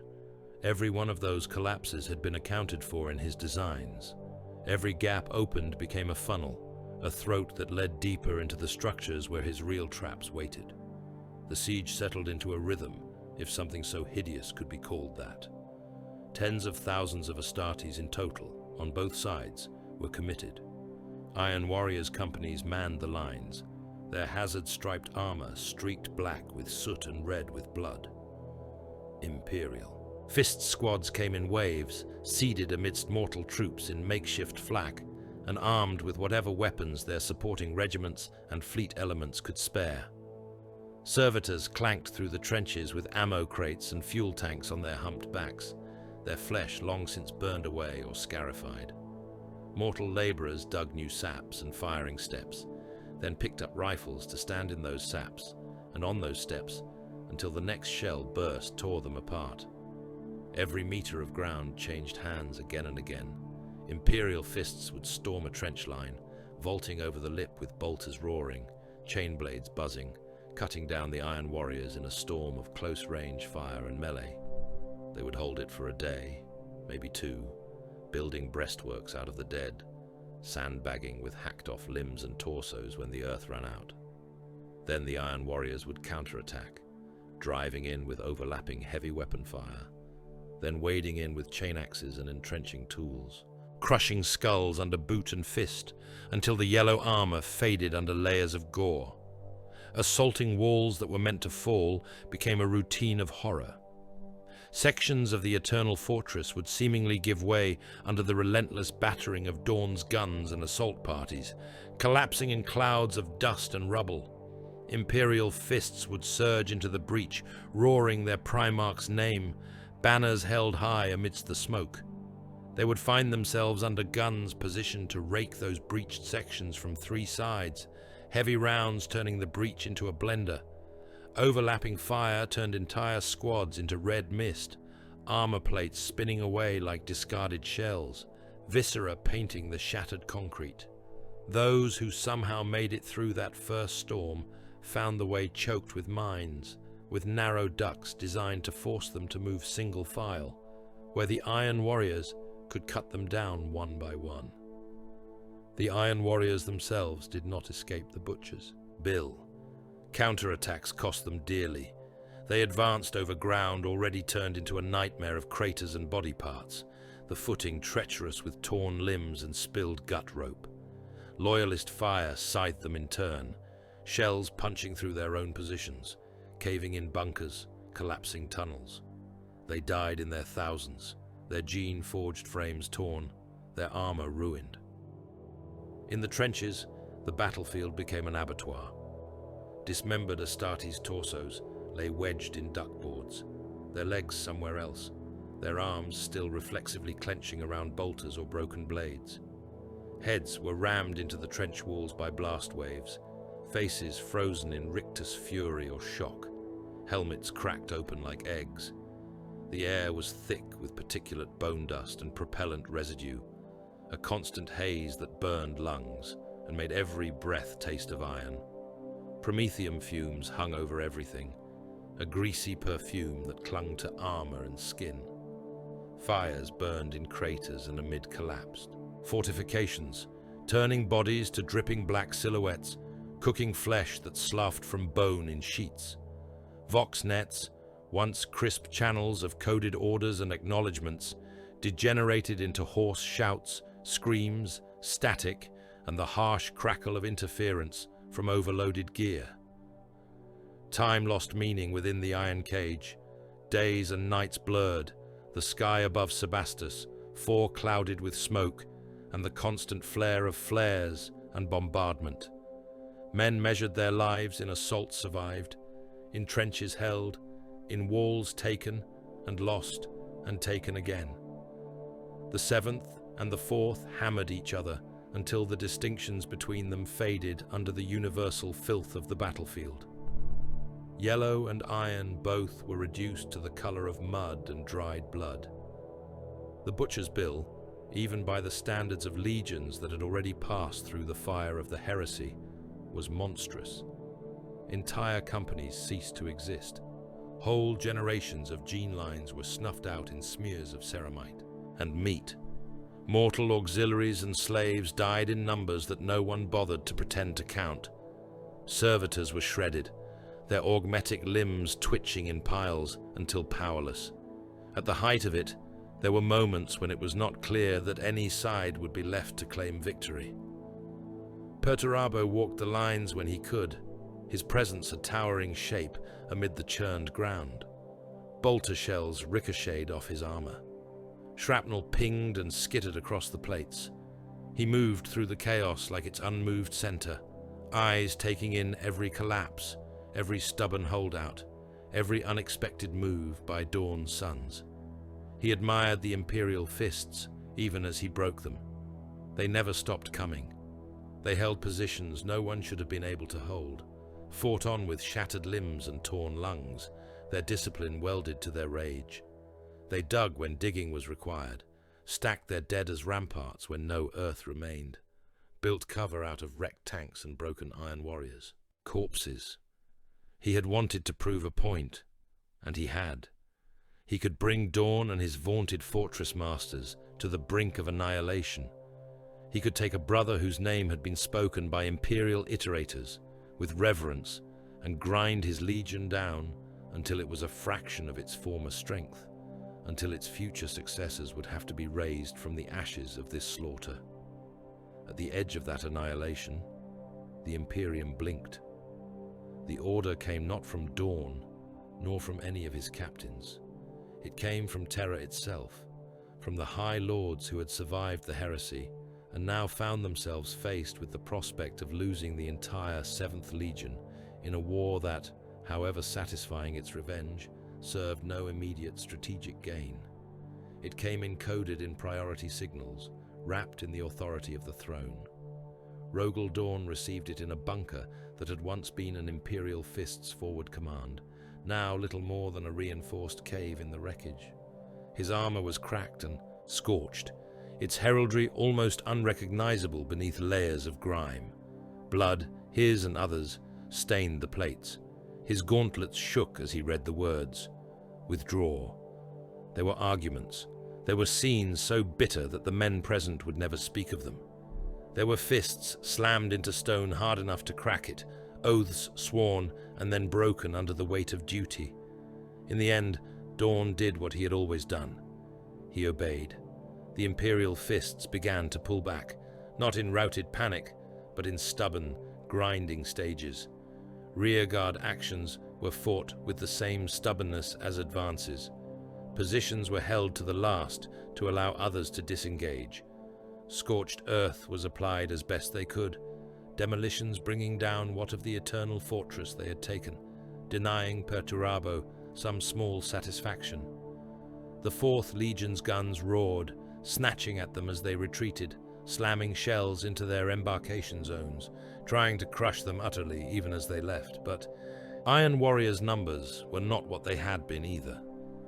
They could not hurl the kind of all-encompassing counter-assault required to turn withdrawal into massacre. They were too busy propping up their own shot through structure. Perturabo stood on a battered bastion, armor slick with dried battle filth, and watched yellow dots recede into the smoke and distance. He did not pursue beyond his own design. There was no need. The point had been made. The iron cage stood, scarred but unbroken, its ground soaked in the blood of 2 legions. He had taken Rogel Dawn, the Emperor's chosen fortress master, and shown him a bastion that he could not crack without unmaking his own future. Victory had never felt so much like failure. The eternal fortress was a monument built on his own obsession. He had proved himself right at the cost of tens of thousands of his own sons. His legions staggered in the aftermath, its strength cut down to a thin, bitter core. The imperial fists were likewise shattered, their pride broken, even as they could claim, technically, that they had not been driven from the field, but ordered away. On Sebastus IV, the guns fell silent one by one, their barrels still hot from constant firing, their breeches clogged with residue and congealed blood. The smoke slowly thinned. The full horror of what had been done there became clear in the phrases of Vox reports, in the unending procession of casualty lists. Somewhere in the warp, something took notice. The dark gods had seen Perturabo's works before. Olympia's death had pleased them, a world whose screams had echoed long. Talon's ruin had made them howl, 1,000,000 tanks grinding across a poisoned desert, a war so drawn out and bitter that their demons had feasted on its emotional fallout for generations. The siege of Terra itself had been a banquet like no other, a concentrated pulse of hate and fear and despair that had fattened them. The iron cage was different. This was not only slaughter. It was slaughter with purpose. It was hatred given form in a design that did not waste more blood than it needed to make its point. It was obsession raised into architecture. On the parapet, Perturabo felt the change before he understood it. The air thickened around him. Colors deepened, the battered gray and black of the fortress seeming to pulse with an inner, darker hue. The sky over Sebastus IV, previously just dirty with smoke and contrails, twisted, clouds coiling into impossible shapes, lightning flaring in colors no storm should know. Pain lanced through him, not like wound or burn, but like the tearing of something deeper. His armor groaned as if under terrible pressure. Runes he had not known were engraved upon its plates, flared into life, lines of script burning in colors that hurt the eye. He went to one knee, not in supplication, but because his body betrayed him. His gene-forged frame, the masterpiece of the Emperor's bioalchemy, convulsed as other hands took hold of it, as other laws besides those of matter and energy began to apply. He felt iron and flesh blur. Plates that had once been something he donned became part of him, sinking into his skin, which in turn hardened, darkened, became more like metal than meat. His bones stretched and thickened, joints warped, accommodating new ranges of movement, new stresses. A second heart, then a third, then more, sprouted within his chest, pumping not only blood, but warp-laced ichor. His senses exploded outward. He felt the fortress around him as if it were an extension of his own body, its walls and guns, nerves and muscles, every stress line a limb under strain. He felt Sebastus IV itself, the planet groaning under the scars of the siege. He felt dimly the crawling presence of the warp pressing against the veil, and he felt it recognize him as something closer to itself. Voices murmured, an uncountable choir speaking in tongues made of rage and delight. They named his deeds, not in the careful, measured titles of the Imperium, but in snarled images and concepts. World breaker, cage maker, the one who uses men as stone and stone as men. They offered him nothing he had not already taken. He did not see visions of thrones or oaths. He saw possibilities, flows of future war rendered in more dimensions than his old mind could have encompassed. He saw fortresses whose foundations ran not only into rock, but into layers of unreality, walls that could twist space, guns that could fire shells along curves that were not curves, but angles into other, uglier realms. He rose, slowly, his new form towering over the bastion. Smoke curled around him like incense around an idol. His silhouette was still that of the Lord of Iron, broad-shouldered, heavy with armor, but where once there had been the cold practicality of ceramite and steel, there was now the fusion of those with warped flesh, plates marked with moving sigils, eyes burning with dull ember light. He flexed his hands. Claws bit into the parapet stone. He calculated new weights, new reaches, new tolerances. He felt the warp wash against him like a tide against a pier, breaking and reforming, never quite able to drag him in, no matter how many tendrils it sent.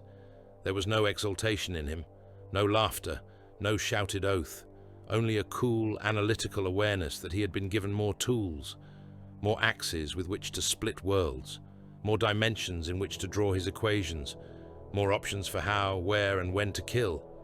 The iron cage had been proof. His ascension was consequence. War for Perturabo remained what it had always been, a problem to be solved with iron and calculation. Now, he had an entire new layer of reality to factor into his designs. Medrengard never knew silence. The planet groaned and screamed beneath its own weight, chains the size of mountain ridges grinding as they held continents pinned in place. The sky was a constant bruise of storm, clouds the color of old blood churned by warp winds, lightning lashing down in jagged, unnatural angles to crackle across bastion crowns and gun batteries. Rivers of slag crawled between fortress lines. The air tasted of metal and ash, and the faint, tangy residue of unreality. Above it all, Perturabo watched. He did not stand on a single battlement anymore, though he had bodies that could stride the ramparts of his citadels and look down upon the armories and slave pits. His consciousness was spread like shrapnel through the works of his realm. Every bastion on Medrengard, every orbital platform and fortress moon, every demon engine chained to his service carried a fraction of his attention. He felt stress fractures in Ferrocrete as pain, sensed misaligned gun muzzles as an itch, heard the whispered prattle of labor overseers as background murmurs in the back of his mind. In the deepest citadel, the iron-blooded palace that rose like a black fang from the tortured crust, one of his avatars sat upon a throne of fused armor plate and gunmetal, a massive form of iron flesh and burning eyes. Around that figure, schematics hung in the air like a swarm of ghosts. Worlds spun in miniature, their surfaces etched with fortifications, their orbits crowded with symbols representing fleets and station bastions. Lines of fire stitched between them, arcs of potential bombardment drawn in crimson light. Perturabo watched those hollow worlds turn, and somewhere far away, an iron warrior's warband breached the walls of a fortress monastery in the lightless void between spiral arms. The demon prince saw the event through gun lenses and helm feeds, his presence brushing against the augur spirits and battle cogitators that coordinated the attack. The monastery had been thought impregnable once. Built upon a rock in the void, its outer skin was a shell of ceramite, an adamantium meters thick, armored dome studded with lance turrets and missile batteries. Its garrison had been hand-picked from a chapter that traced its gene line back to Rogel Dawn. Men raised from youth on tales of the Siege of Terror, their faith in walls, and the Emperor's light absolute. Now those walls buckled. Siege barges crawled along the fortress surface like ticks, their magna cutters eating glowing wounds into the armor. Boarding torpedoes slammed home, their diamond-tipped noses boring through layers of plating before disgorging squads of iron warriors, hazard-striped shoulder kits slick with frost, bolters hot. Breacher charges roared, turning corridors into red-smeared tubes as defenders were blown apart and hurled in pieces against bulkheads. Macro cannon fire from the Iron Warriors fleet walked across the outer bastions in time with the interior advance. Each impact gouged deep into the structure, opening new avenues through which the attackers could push. Auto turrets that had once guarded the monastery's approaches now belched traitor fire, their machine spirits coded by warsmiths who had slipped viruses into the defense net hours earlier. Inside, defenders died in heaps. In chapels where marble statues of the emperor frowned down, chainsword teeth chewed ceramite and bone, splattering icon-encrusted walls with pulped flesh. In reliquary vaults, thunder hammers swung in desperate arcs, caving helmets and chests alike, before the bearers were cut down by precise volleys of mass reactive fire. In barricaded corridors, Dawn's sons and their spiritual descendants fought over piles of the dead, grenade blasts showering fragments of armor stamped with fists of yellow and skulls of iron. Perturabo felt none of it as anything but data. Casualty counts spiked and fell in his awareness. Armor integrity maps updated with each new breach and barricade. Firing arcs adjusted. Ammunition stocks dwindled and were replenished. The monastery's void shields flickered and died.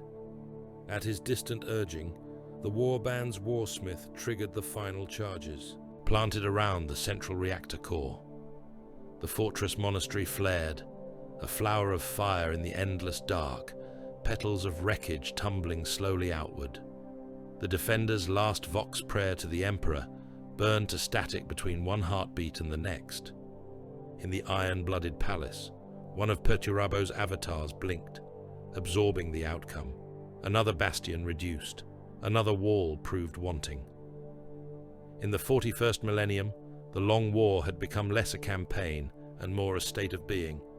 The Imperium clung to its decaying galaxy with white-knuckled stubbornness, circling its strongholds with guns and faith. The Iron Warriors moved through that decaying empire like a rust that favored stone and steel.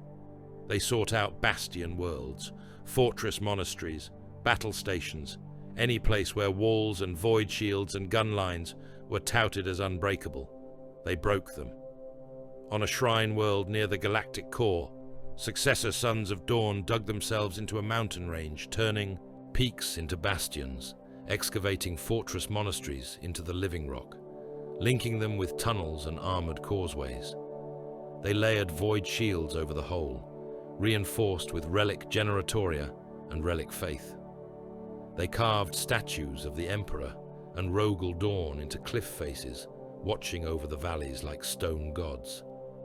When the Iron Warriors came, the planet's atmosphere turned to flame. Orbital bombardments raked the mountain range in patterns calculated to stress the bedrock. Avalanches cascaded down, burying outlying redoubts.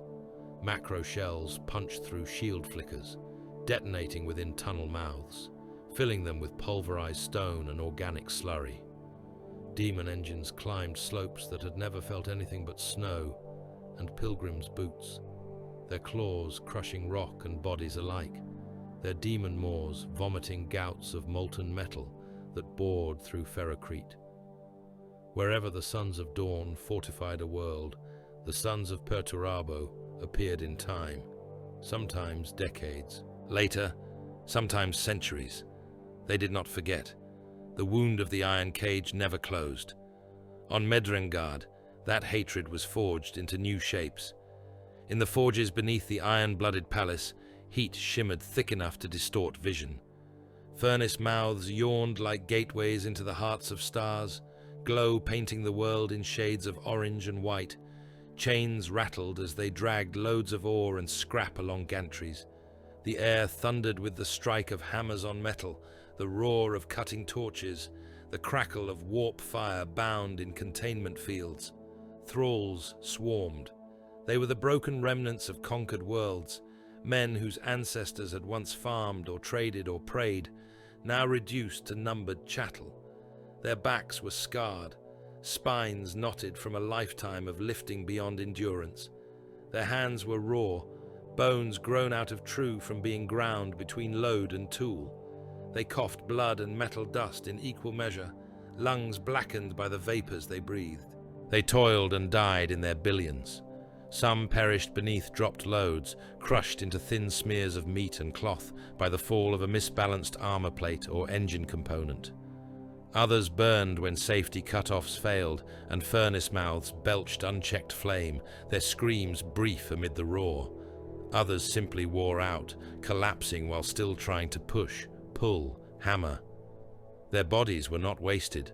Traitor tech adepts in iron and bone harvested the dead, stripping them of anything still useful. Skin and muscle went into vats to be rendered down into nutrient slurries for the servitors and the half-living machines that tended the deepest pits. Bones were dried, ground, and mixed into the aggregate used to pour new trench walls and bastion cores. Skulls were sometimes left intact, mortared into the fabric of trenches as grim decoration, the faces of dead thralls turned into anonymous warning masks. Above these pits of suffering, Perturabo's designs took on flesh. Daemon, possessed siege, dreadnoughts were shackled in bays, war sarcophagi welded shut around warriors who had displeased their lord, or simply proven too valuable to allow to die clean. Warp entities were lured and bound into their coffin hearts, their whispers fused with the last coherent thoughts of the interred.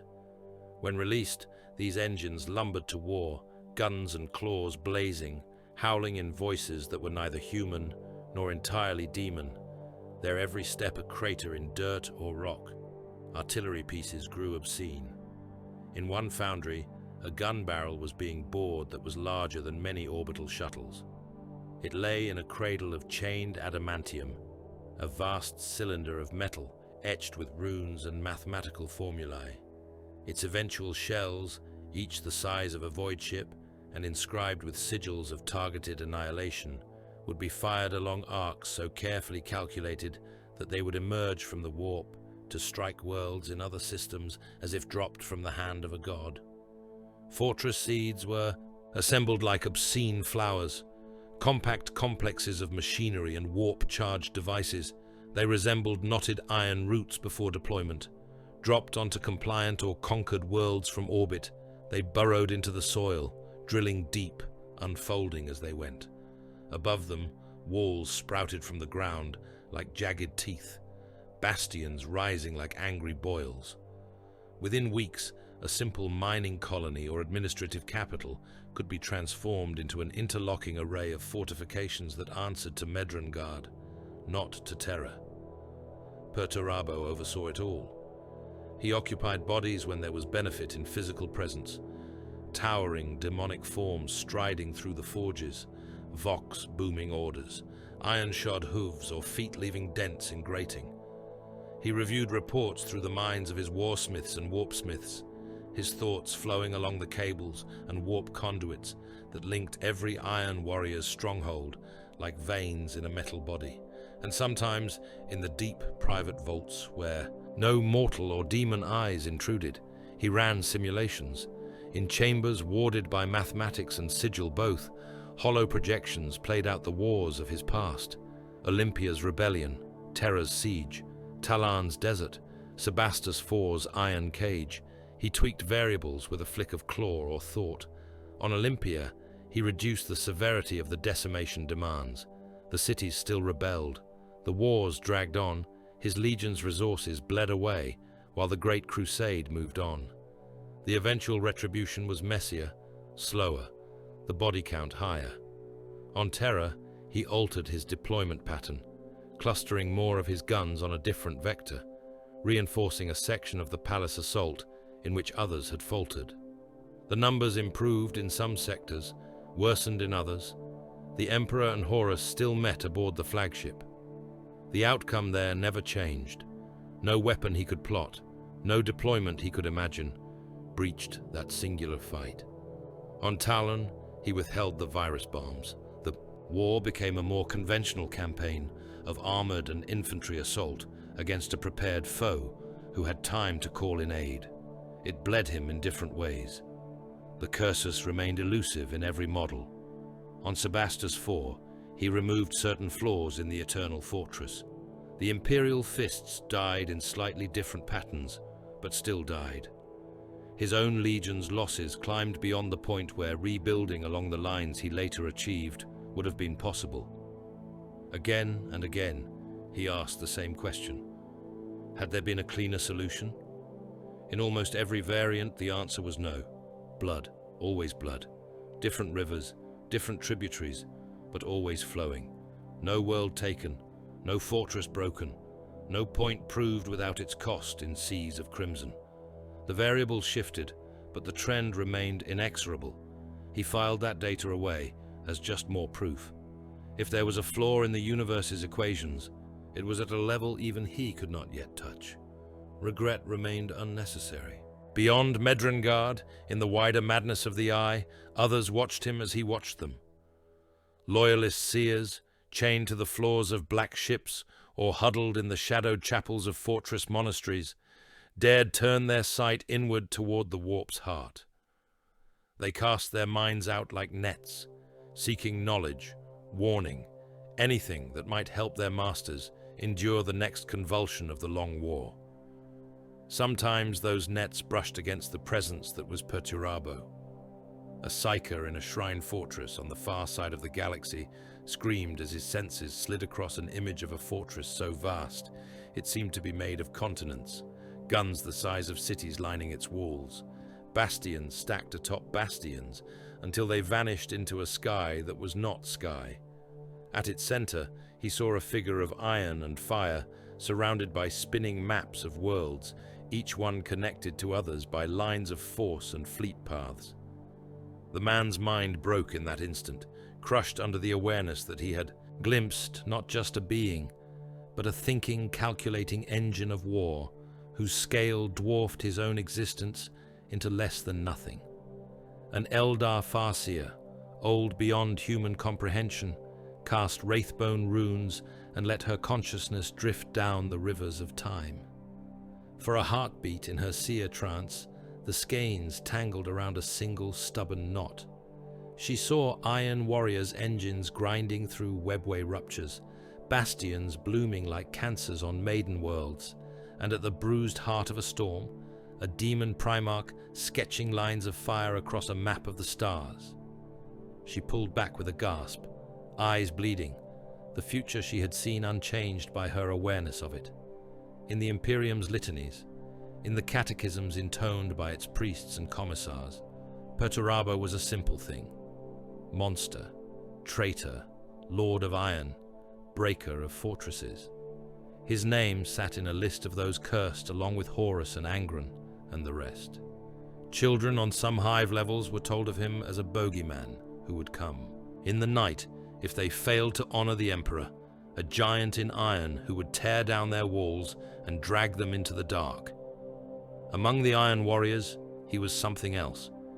He was the distant, implacable will that had shaped their entire existence. The cold mind that measured their lives as resources. The master who would not hesitate to spend them by the thousands to gain a single advantageous firing position, and who would then, with the same chill calm, expend 10,000 more if the first attempt did not yield the desired result.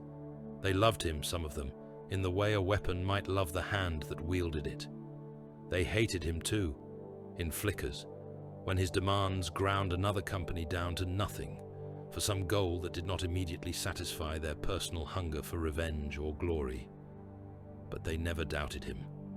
He would never stop refining his designs, never stop seeking better ways to break the enemy, never stop improving the means by which he could also break them, if he needed to tighten discipline, to correct weakness. Across the swollen centuries, rumors clung to his name like rust. Some spoke of a lattice of fortresses being built in secret, each one a world or system upon which he experimented with new forms of defense and offense. Others muttered of a chain of captured suns, their output rerouted into some colossal engine whose purpose no one could quite describe.